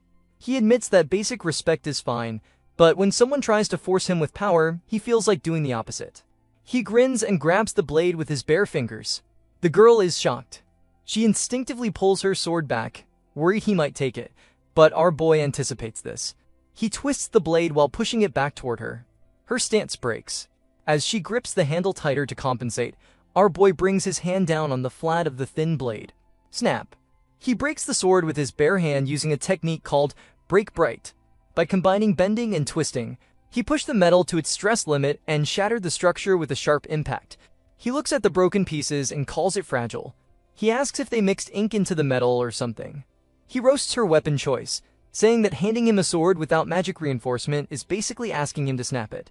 His internal narration notes that training swords are often mixed with zinc for rust resistance and cost, making them brittle and unable to withstand real combat pressure. The girl glares at him, stating that real blades aren't allowed on campus since she isn't one of the 5 brilliant crowns. Then she says something ominous. Anyway, I've done my part. Our boy realizes she was just the opening act. She notes that he does indeed have some fangs. Suddenly, the main event arrives. Karina, the pink-haired sword princess, steps forward. She declares that his defiant attitude toward an upper-class man and his destruction of property cannot be overlooked. As one of the 5 brilliant crowns, she will correct him herself. The purple-haired girl bows, calling her Lady Karina. Our boy stares at the newcomer. He recognizes her instantly from his past life. This is Karina Luther, the woman who reaped thousands of lives on the battlefield. And now, she is standing in a school hallway, looking ready to add one more kill to her count. The narration takes us back to the dark history of the previous timeline. In our boy's first life as an assassin, several rebellions shook the kingdom from the shadows. The most dangerous faction was a remnant of the purification sect called the Circle of White Annihilation, and the most feared warrior among them was Karina of the Blood Edge. She was a demon swordsman who mastered every sword technique known to man and killed numerous heroes. Although the kingdom eventually destroyed the Circle at great cost, the chaos they caused sparked the brutal struggle for the throne. Our boy saw her only once on the battlefield, but there is no doubt in his mind. The girl standing in front of him is Karina of the Blood Edge. He is confused. Why is the kingdom's sworn enemy attending the academy like a model student? Karina interrupts his thoughts. She adds another charge to his list of crimes. She accuses him of glaring at an upperclassman without speaking, calling it incredibly rude. Our boy blinks and asks, "What?" He bows slightly and offers a sincere-sounding apology. He says he is sorry, but honestly, she didn't seem like an upperclassman to him. Ralph turns pale. He realizes our boy just insulted a nuclear warhead. He shouts for them to stop and frantically explains to our boy what the 5 brilliant crowns actually are. They are the Academy's top 5 students, possessing real power and top-class family backgrounds. At just 13 years old, Karina is the real deal. Our boy sarcastically thanks him for the intro. Internally, he is running a new calculation. So, the blood edge was actually from the upper nobility. Her status must have been erased from history after she became a rebel. Meeting her here is a surprise, but it presents a golden opportunity. He thinks that if he kills her right now, he could prevent the future rebellion. That would stop the succession war before it starts and destroy even Prince Heinz's shot at the throne. It is a tempting offer. Save the world, murder a teenager. Karina, however, is done talking. She accuses him of thinking about something else while she is speaking, which she considers an especially rude crime. She draws her sword. She reminds him that she has special permission to carry a real blade on campus. Our boy recognizes her stance immediately. It is a surprise draw, one of Blood Edge's signature moves. She is incredibly fast. Usually, her victims die without ever seeing the blade leave the sheath. Ralph screams at our boy to just apologize before he gets sliced. Our boy tells Ralph to step back. He says there is something he needs to confirm. Karina calls him foolish. She unleashes her technique. In a blur of motion, she strikes. But instead of slicing him in half, she simply pats our boy on the back with the flat of her sword. The tension breaks. A student asks Lady Karina what happened. She sheaths her sword and declares that she will hold his punishment for now. She says they will settle this another time. Her subordinate, the purple-haired girl, is confused by this sudden mercy, but follows Karina as she walks away. Karina mutters to herself that it would be a waste to finish a man like that in an instant. However, the moment they turn the corner and are out of sight, the facade crumbles. The purple-haired girl asks, "Lady Karina, why did you spare him?" Karina stops walking. She whispers, "It is not that I spared him." Then the sword princess collapses to the ground. The purple-haired girl panics, shouting her name. Karina grimaces and moves her hand from her chest. Beneath her uniform, there is a massive bruise forming. The purple-haired girl stares in shock, asking what this is. Karina doesn't answer, but the truth is clear. In that split second where she supposedly spared him, our boy had launched a counterattack so fast that nobody even saw it. She didn't let him go because she was merciful. She walked away because she could barely stand. Quick pause. If you're enjoying the story so far, please drop a like and subscribe to the channel. It really helps to make it worth to bring next parts. Done? Awesome, let's get back to it. Karina is currently on the floor explaining the physics of why she feels like she just got hit by a truck. She tells her purple-haired sidekick that she has seen this in martial arts texts. It is called a pressure point, a vital spot where nerves are concentrated. The pain makes it practically impossible to move properly. The purple-haired girl tries to save face for her boss, suggesting it was a mutual strike. Karina corrects her immediately. It wasn't a mutual strike. It wasn't even close. Karina replays the tape in her head. She intended to strike his neck. But that man stepped in without hesitation, aiming for her vitals. She reflexively leaned back to avoid death, which ruined her aim, causing her sword to only pat his back. Meanwhile, his fist accurately found her pressure point.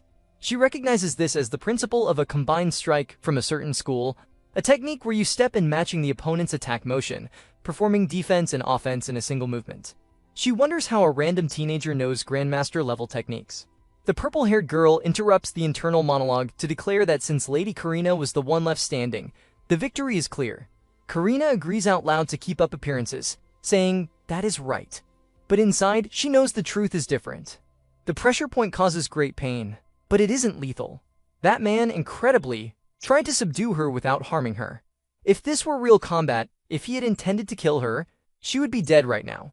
She stands up, dignity bruised but intact, and decides that she underestimated him. She vows that next time, she will prepare a blade worthy of breaking that man's spines. The scene shifts to Ralph holding our boy, demanding to know what that thing he wanted to confirm was. Our boy waves it off, saying it might just be standard procedure. Ralph insists on an explanation because they were terrified. Our boy starts analyzing the data. Karina said threatening things, but she used a training sword, not her real blade. She didn't even use the unique magic that symbolizes her terror in the future. Even while calling it punishment, there was a strange consideration in her attacks. Our boy realizes the blood edge surprisingly has a kind side. He thinks that if the current Karina isn't a monster yet, he might be able to change the future without killing her. He voices this optimism, but Ralph just dies. He assumes our boy took a hit to the head and needs to go to the infirmary immediately. The next day, the social consequences kick in. Our boy walks into the cafeteria and tries to sit at a table. Immediately, the other students grab their trays and scatter like he has a contagious disease. They gossip loudly, saying he defied one of the 5 crowns and a purge is coming because the Galda got too cocky. Our boy just smirks. Suddenly, Fox shouts across the room, telling them not to let that talk get to him. Ralph agrees, calling those types weather vanes that just turn with the wind. Our boy claims he isn't bothered, but Ralph offers to go with him to apologize to the upperclassmen. Fox goes one better, offering to have his father put in a good word with House Luther. Our boy looks at his friends and calls them busybodies. Ralph laughs, noting it is hard to imagine they are friends considering how they first met. Fox begs them not to bring that up. Our boy appreciates the sentiment, but he insists he will settle things with Karina himself. The boys are confused. Our boy thinks that to prevent the future tragedy, he needs to confront Karina now. He smiles and downplays the threat, asking why they are so scared since the 5 crowns are basically just glorified hall monitors. Ralph and Fox are horrified by this disrespect. Fox asks if he even understands the gravity of his situation. But before he can answer, the final boss arrives. Helen St. North walks in and asks if she may have a moment with Van Kruger. The cafeteria is in a state of collective shock. Our boy looks up from his lunch, annoyed, and asks what is going on. Helen simply states that she wants to talk and promises it won't take long. She orders him to come with her. Our boy sighs, gets up, and follows her out, leaving his unfinished meal and a room full of confused students behind him. Ralph is equally stressed, noting that our boy talks to her so casually. He wonders what is wrong with that guy's survival instincts. Our boy sits with Helen at a private table. She gets straight to business. She explains that as one of the 5 brilliant crowns, she has been assigned to test his abilities. Our boy complains that she should have told him that sooner. He apologizes, admitting he didn't expect her to move this quickly. By her, he means Karina Luther. Helen confirms this. She explains that Karina is said to be the next head of House Luther, the pinnacle among nobles. Our boy admits her skill was convincing, but he notes that she doesn't seem like just a genius. He struggles to put it into words, but he says it looked like she has thrown away everything in her life except the sword. Helen nods, calling him perceptive. She drops the tragic backstory. Karina wasn't just born a genius. She was originally an illegitimate child of the head of House Luther. Under normal circumstances, she wouldn't have been a noble at all. But when she was 10 years old, during a casual practice match, she completely destroyed her 17-year-old half-brother, who was supposed to be the heir. Because of her overwhelming power, she was taken in as the legitimate heir. But it was a Cinderella story gone wrong. She grew up surrounded by jealousy and hatred, never receiving a drop of family love. Our boy asks why Helen knows so much about this. Helen claims you naturally hear these things if you listen to gossip. But then she reveals a personal memory. Before Karina came to the academy, Helen saw her once at an evening party. She was standing apart from the crowd, just staring at her father's back. Her eyes looked incredibly lonely. Our boy asks if she tried to talk to her. Helen shakes her head. She couldn't back then. They are both from major noble houses, so showing sympathy to a controversial figure like Karina could have been seen as rudely meddling in another family's affairs. Our boy sighs, noting that nobles really are troublesome creatures. Helen agrees. She regrets being caught up in those social constraints. She feels that if things continue like this, that girl will stray from the right path someday. Our boy stays silent, but he asks what she would do if that happened. Helen answers instantly. She would want to stop her. She admits that the fact she looked away back then has stayed with her all this time. Hearing this, the puzzle pieces click into place for our boy. He realizes that Helen's ability as a magician is top tier. She is in no way inferior to the heroes he saw in his previous life. Yet in that timeline, he never knew her name. He had wondered about that for a long time. Now he knows why. In the original timeline, Helen probably tried to stop Karina after she became the Blood Edge. As a result, she likely lost her life and never got the chance to make her name known. Helen warns him not to let sympathy cloud his judgment. Karina's talent is genuine. If he is careless, she really could kill him. Our boy grins. He says he knows, and hearing that story just made him more motivated. He promises to take Helen's regret and smash it to pieces. Internal narration explains his resolve. In his previous life, no one could stop Karina, but this time is different. He will break her, twist her, train her, and stop her before she becomes a monster. Helen is shocked by his confidence, but she admits those are welcome words. She asks if he actually has a countermeasure for her swordsmanship. Our boy says of course he does.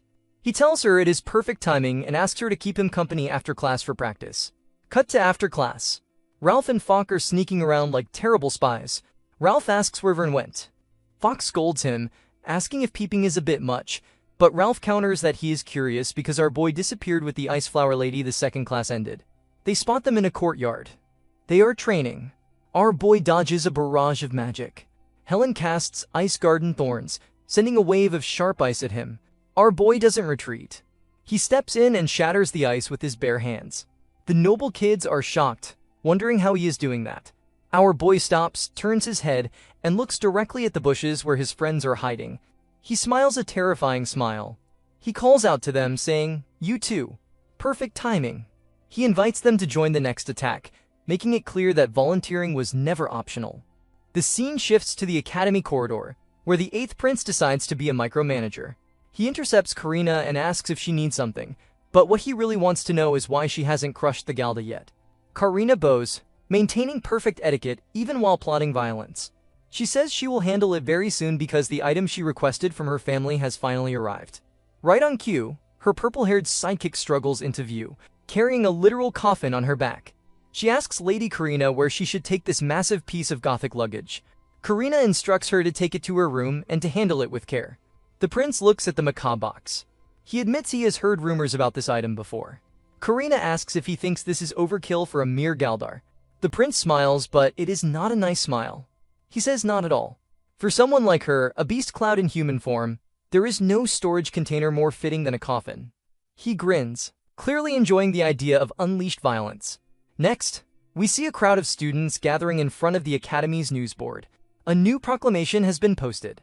It states that Karina Luther, one of the 5 brilliant crowns, challenges the first-year student Van Kruber to a duel as punishment for disturbing public order. The venue is the Academy's Great Training Grounds, commonly known as the White Ring Arena.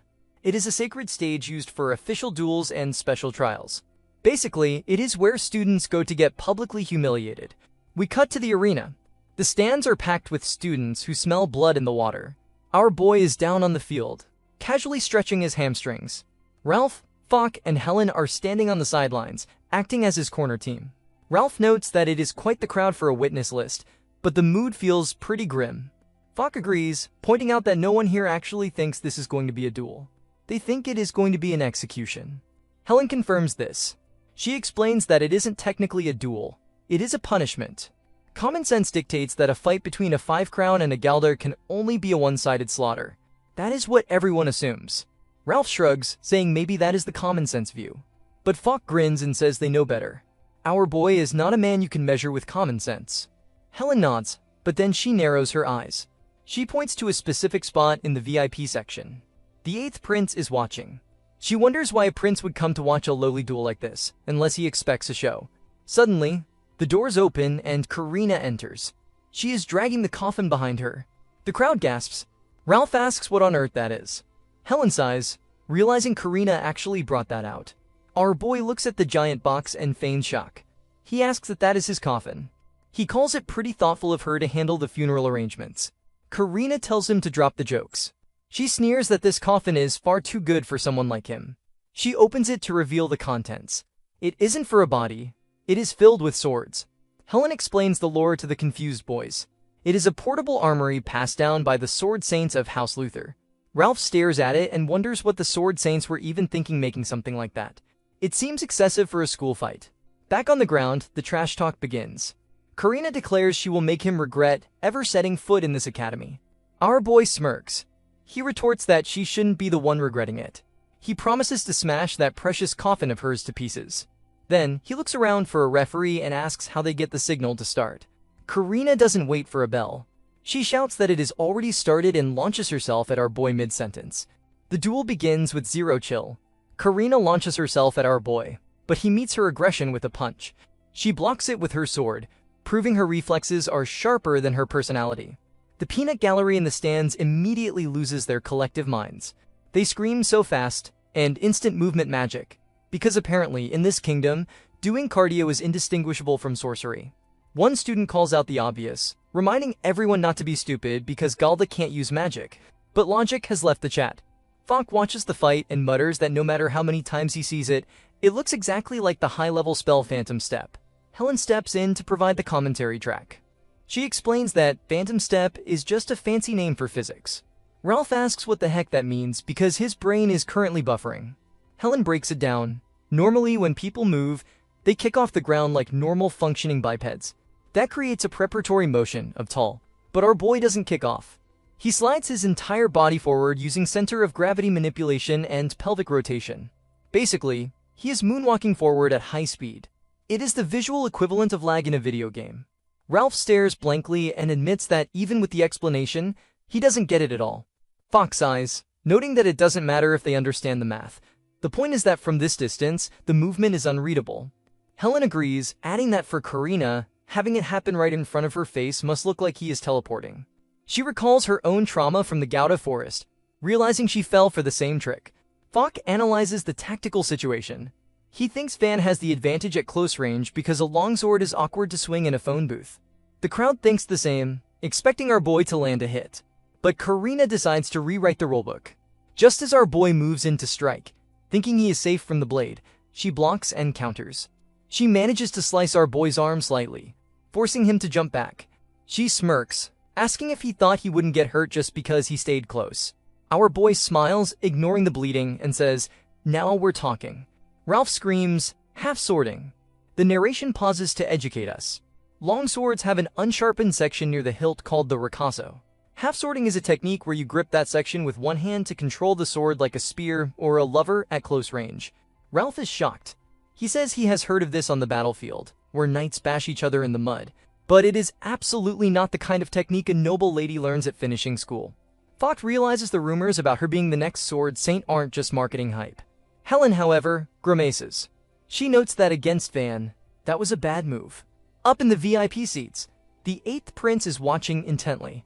He repeats our boy's phrase, "I'm not done yet," clearly entertained by the violence.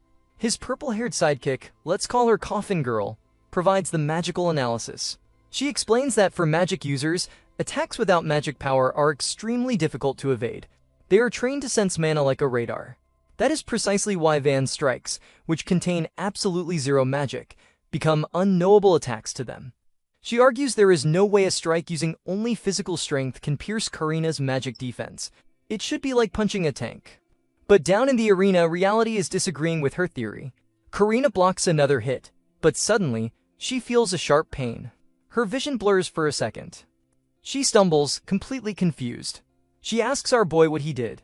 Our boy shrugs, gaslighting her with expert precision. He says, "Who knows? Maybe your magic concentration is sloppy." Karina glares at him, but then she realizes something is very, very wrong. Her invincible shield isn't just leaking, it's vibrating. The narration explains the physics of our boy's next move.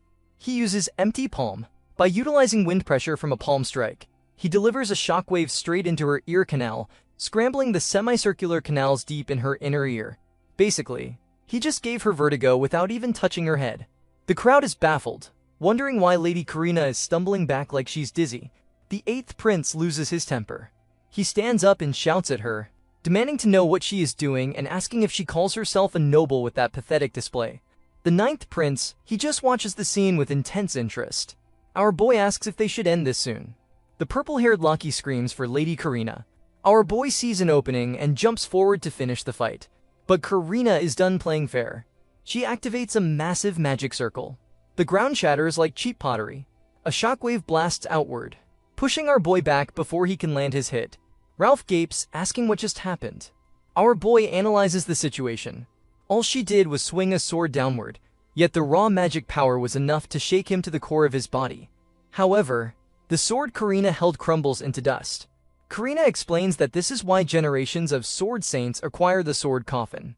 Her technique, Heavenfall Blade, puts so much mana into the weapon that normal steel commits suicide rather than endure it. As they can see, the sword couldn't withstand the output. That is the downside. The 8th prince smirks, realizing she had been holding back until now. The purple-haired lackey confirms that anyone struck by that technique would be reduced to dust. Our boy looks at the pile of metal shavings and dryly remarks that she should treat her weapons better. She is burning through inventory faster than a chaotic RPG player. Karina smiles back, but it is a scary smile. She declares she will end this with the next strike and grabs a fresh sword from the coffin. The mood in the arena shifts. A student in the crowd realizes she really means to kill him. Another argues it is only natural punishment for a Galda who defied a noble. Ralph is terrified, noting that if that hits, Ben will genuinely die. Fox tries to stay calm. He argues that as long as it doesn't land, Van can use his phantom step to dodge. Helen shuts down that optimism. She explains the grim reality. Van's attacks are landing, yes, but they aren't heavy enough to knock Karina out in one blow. Meanwhile, Karina's Heavenfall Blade can annihilate Van in a single strike.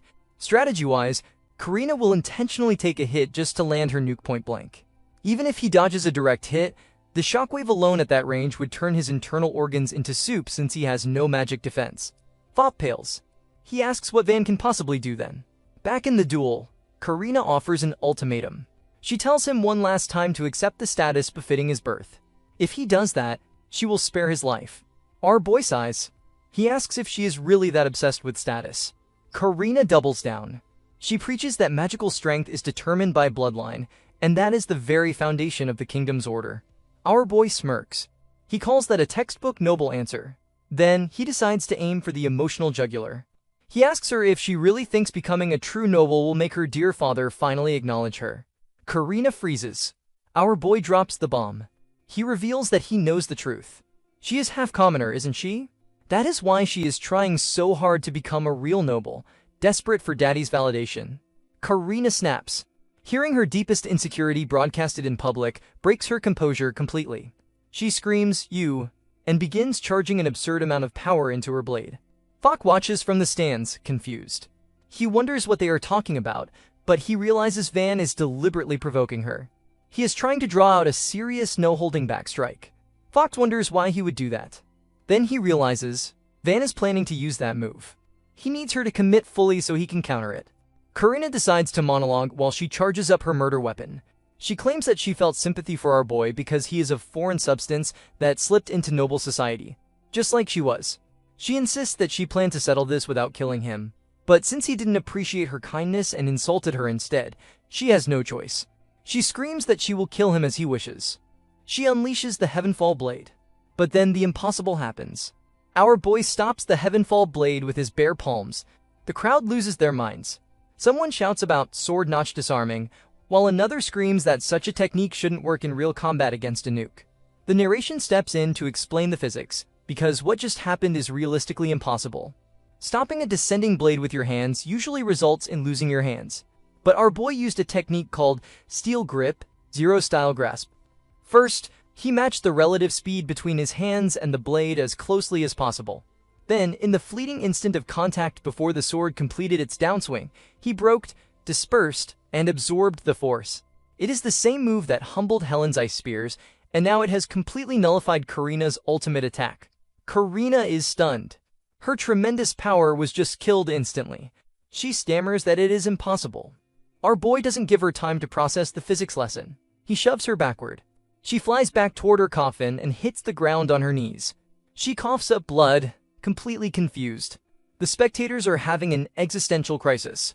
The Sword Princess has been brought to her knees by Agalda. Is this truly the power of a commoner? The 8th prince looks shocked. The purple-haired coffin girl is panic-stricken, shouting for Lady Karina. Even our boys' cheer squad, Helen, Ralph, and Fok, are nervous, yelling at him not to let his guard down. Our boy stands over her, silent. Karina looks up, trembling. She asks why he isn't finishing her off. She accuses him of showing mercy. Our boy sighs. He denies it, but then delivers a devastating roast. He says he has no intention of bullying a half-baked noble lady. He tells her she hasn't shown everything yet. He demands she show him the real Karina. Karina snaps. She mutters such pleasant words, and then scrambles to the coffin. The 8th prince smirks, realizing she is finally drawing that weapon. Even the purple-haired lackey looks terrified, admitting it is her first time seeing the real thing. Ralph asks if she is serious.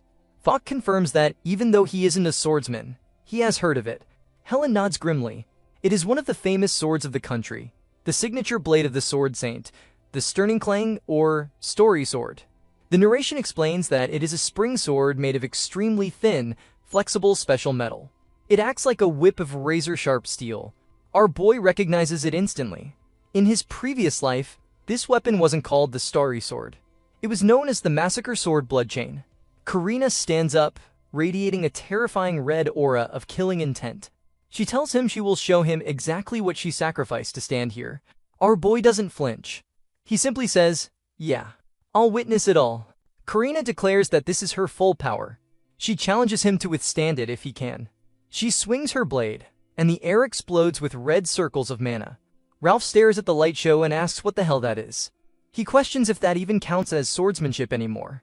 Fokker maces, calling it a national magic level threat. Helen identifies the technique.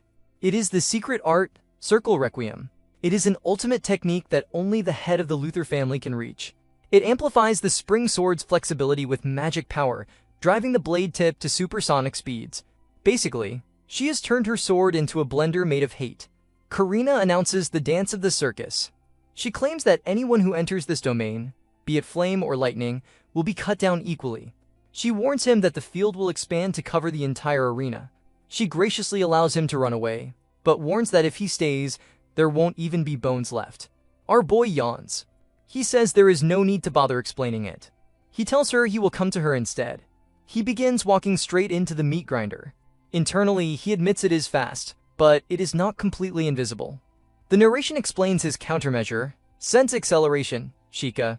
It is a phenomenon where the brain's processing speed vastly accelerates under extreme stress. It is a natural defense mechanism humans possess to find the optimal path for survival, usually triggered only by chance. But our boy has mastered the ability to trigger this adrenaline overdose at will. He says, "Let's go," and steps into the kill zone. The students scream, but the ninth prince narrows his eyes. He realizes our boy is deflecting the attacks. He spots the trick. Van is parrying only the sword tip. Our boy's internal monologue confirms this. The center of gravity of a spring sword always remains at the blade's tip. He tells himself not to get confused by the complex trajectory. All he needs to do is strike the tip down. Karina smiles, but it is a strained smile. She calls him a monster. Our boy shakes his head. He says no. He just worked harder than most. Same as you. Karina freezes. She asks what he just said. Our boy drops some knowledge. The spring sword chooses its wielder. Anyone lacking true mastery would have their own body cut to ribbons by its erratic movements. Being born of a swordsman bloodline alone isn't enough to reach this domain. He asks her just how many years of hell she poured into that one blade. Karina is rattled. But her internal monologue reveals the tragic truth. Once, just once, her father told her how to use a sword. Maybe it was nothing more than a whim, but at that moment, she truly felt a bond between them. After that, it never happened again. Busy with state affairs, her father had no time to care for a bastard daughter like her. So, she decided to perfect her sword. She thought that if she became stronger than anyone else, surely her father and the family would acknowledge her. She endured day after day of hellish training. But she made a fatal mistake. She became too strong. From that day on, the scornful stares vanished, but they were replaced by something worse, constant hatred and fear. The warmth in her father's eyes was gone. He recognized her as the legitimate heir, but that was just damage control.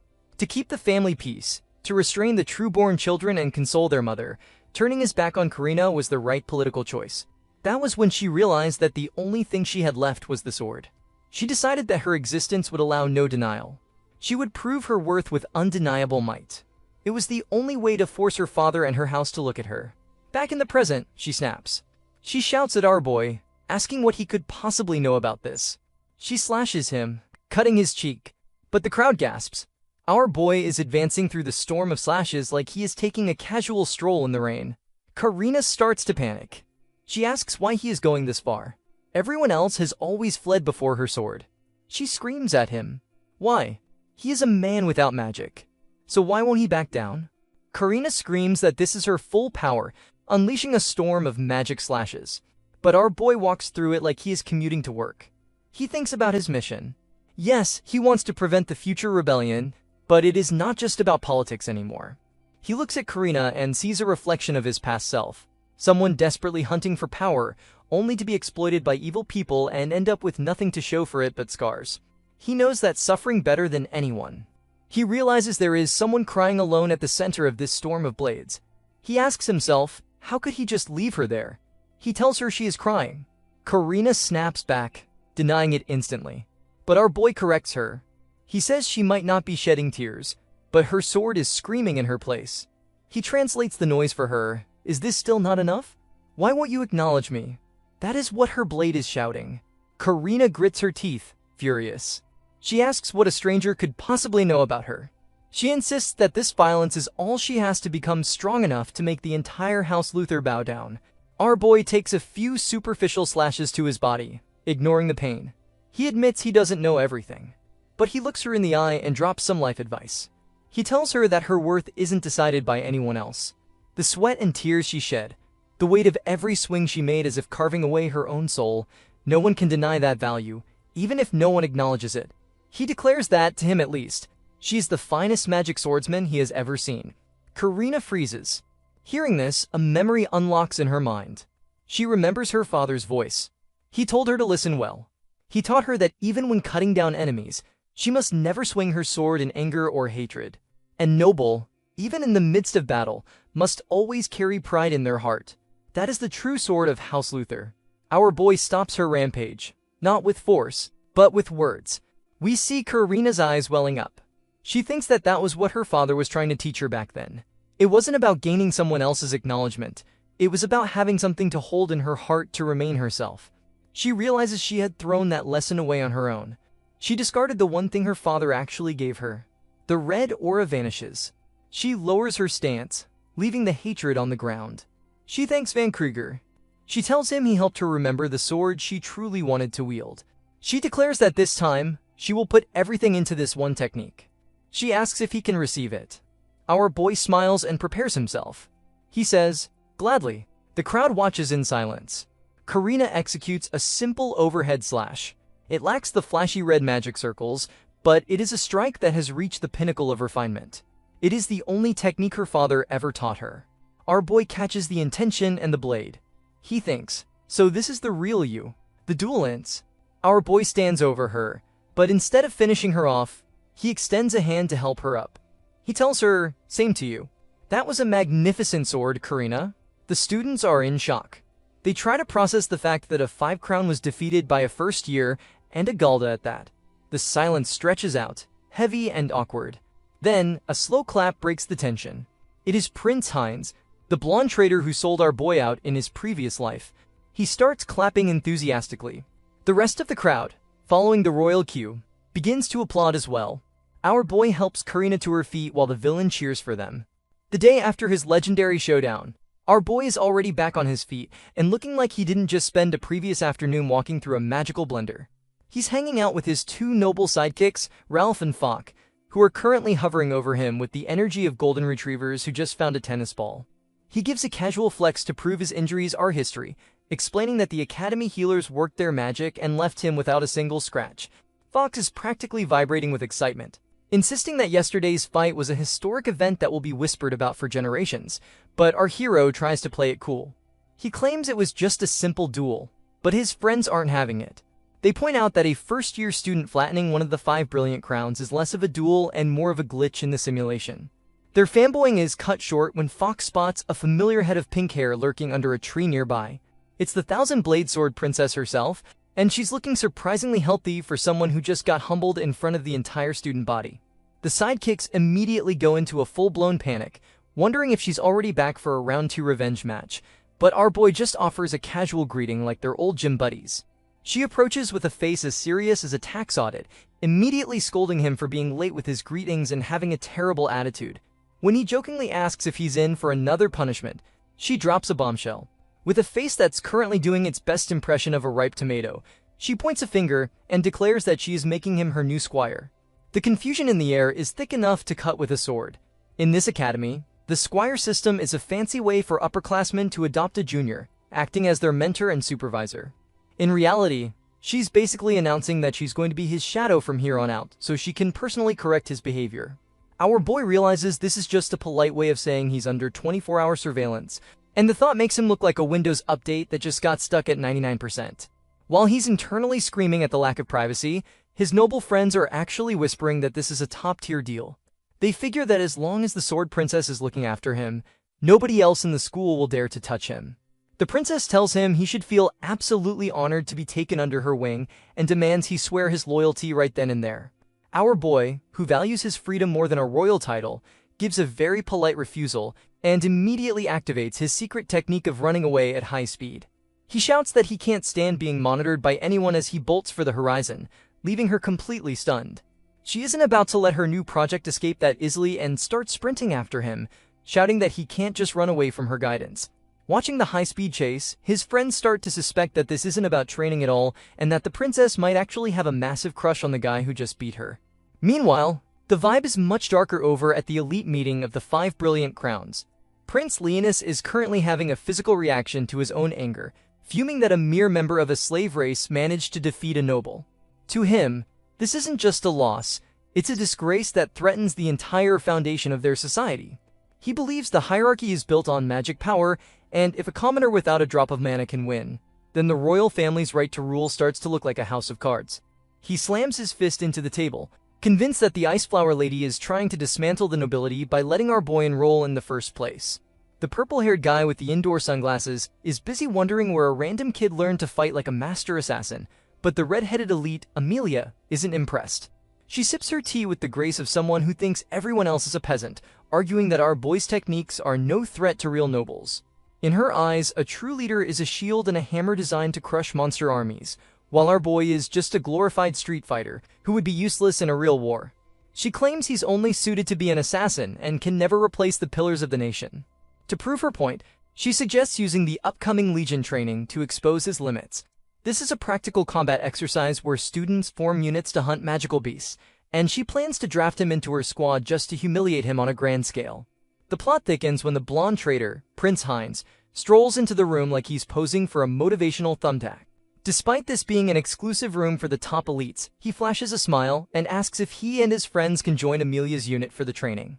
He claims he was deeply moved by her speech about noble conviction, acting like her words were a spiritual revelation. Amelia is totally charmed by the royal attention and agrees to the plan, promising to educate our boy under the prince's watchful eye. Hines just stands there with a grin that screams he has a PhD in betrayal, clearly plotting something that involves a lot of chaos. Back on the academy grounds, the high-speed game of tag finally comes to an end as the pink princess manages to catch up to her target. The scene shifts to a lovely little tea time with the Ice Flower Lady, where our boy is busy munching on a biscuit with the dedication of a squirrel preparing for winter. His two noble sidekicks, Ralph and Fock, are getting the rundown on the upcoming Legion training. Fock explains that they won't just be students playing pretend, they'll be leading actual kingdom soldiers into combat.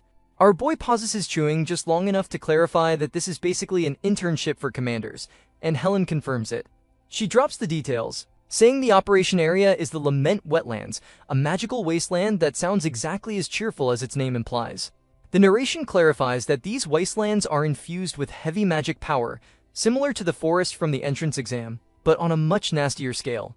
Helen explains that beasts live there, and when their population gets too high, they migrate and cause stampedes that can flatten civilization. So, the nobility has the very important duty of going in there and culling the herd before things get apocalyptic. Our boy nods along, telling her to continue while he demolishes another snack. She explains the hierarchy. First years lead squads, while upperclassmen bundle those squads into companies. Ralph asks the question on everyone's mind. If they do well, will they get famous? Helen confirms that all the current 5 Brilliant Crowns made their names during their first-year Legion training. But there's a catch.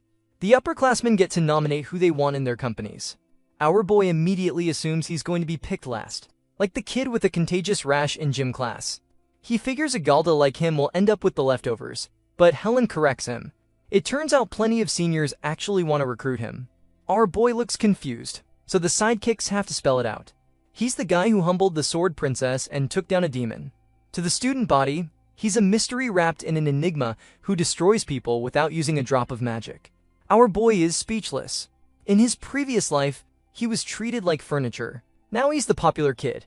He realizes the world is changing bit by bit, though he senses not everyone is happy about his sudden rise to stardom. His instincts scream at him, and he glances into the distance, locking eyes with the angry Prince Leonis who is watching from a balcony. The prince is shook that our boy sensed his presence without any magic detection, but he just grits his teeth and mutters for them to enjoy their little friendship games while they can. Back at the table, Helen offers a solution to the drafting anxiety. She plans to use her priority as a crown to draft Van, Ralph, and Fock into her own unit. The sidekicks are thrilled to be on the winning team, but the celebration is cut short by a familiar voice. The sword princess arrives, looking like she's ready to file a custody claim.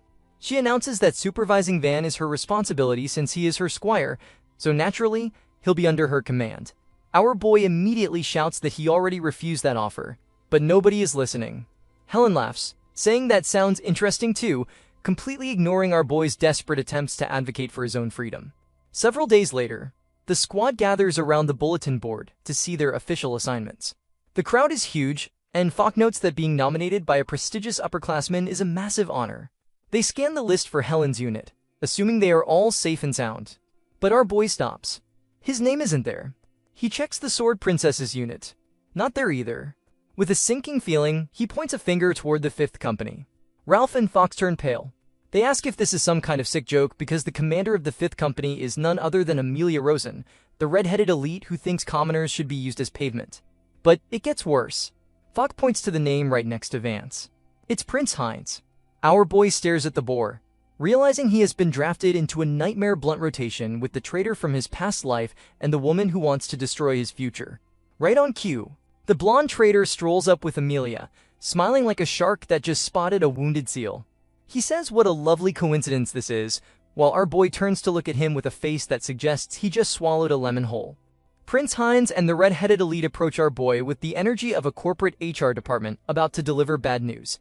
The blonde traitor flashes a smile that is far too bright for someone who already committed murder once, acting as if the entrance exam was just a fun bonding experience.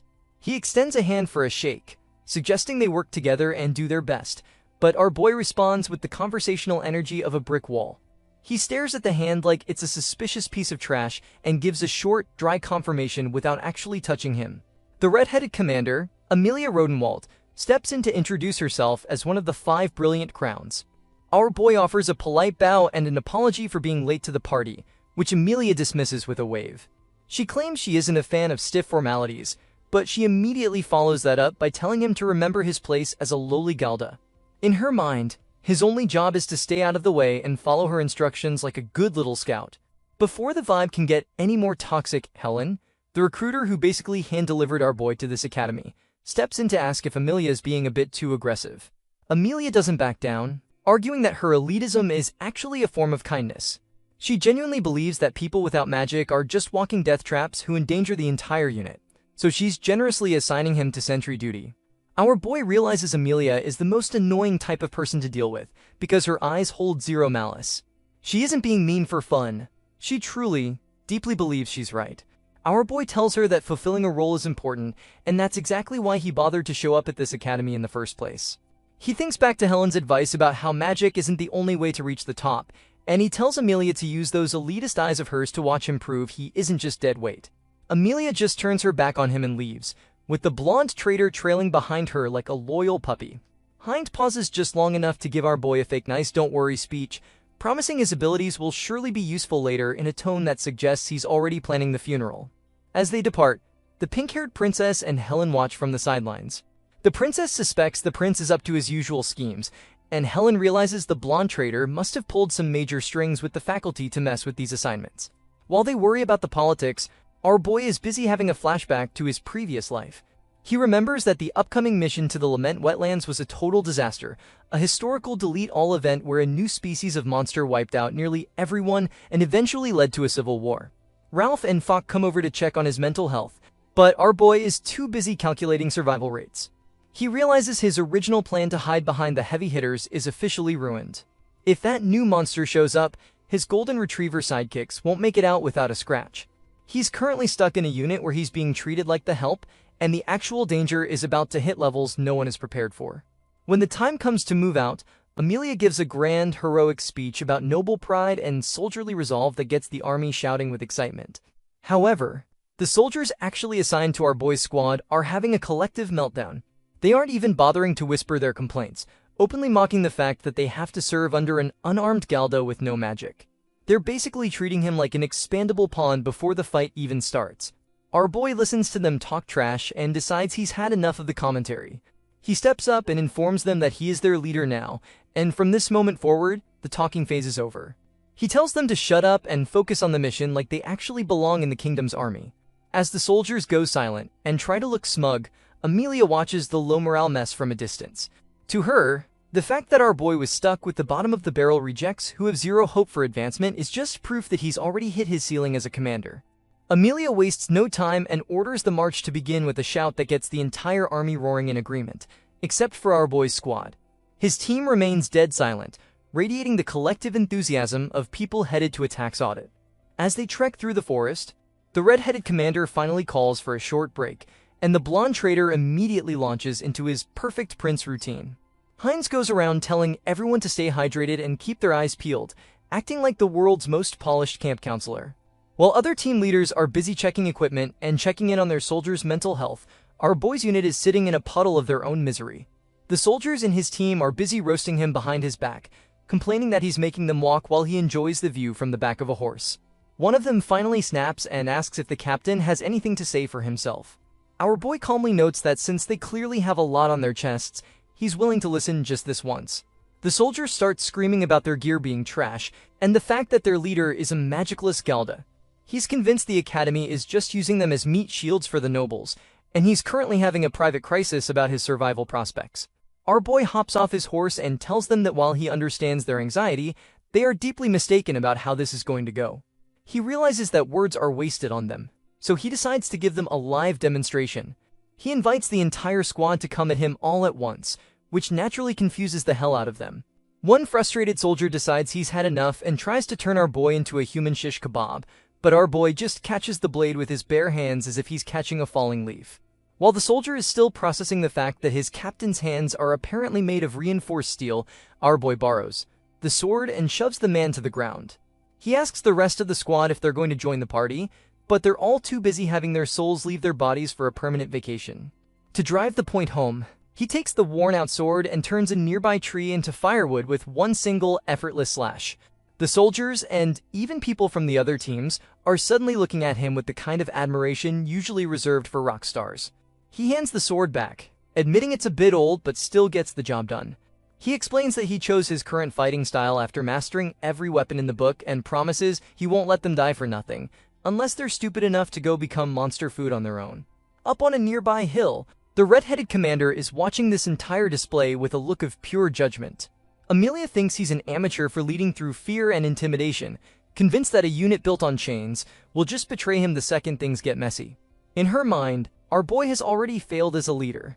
That night, the unit continues their march and sets up camp right at the edge of the Swamp of Lament, while Amelia and Helen are busy squinting at maps and the prince is catching up on some light reading. Our boy squad is huddled around a fire. They're busy wondering if their captain has finally realized he's in over his head and run off into the night. They start joking about how they're all just disposable outcasts and that a Galda leader is actually a perfect fit for a group of rejects. Suddenly, our boy appears out of the shadows like a ghost, asking for more details about this outcast status. He catches the soldiers mid-gossip and sits down at the fire, but he hasn't come empty-handed. He drops a haul of fresh rabbits and mushrooms he caught in the woods, leaving the squad staring at the fresh feast with eyeballs practically sweating in shock. Thanks for sticking around until the end. If you enjoyed this recap, drop a like and let me know your favorite moment in the comments. I'll see you in the next video for more madness. Peace.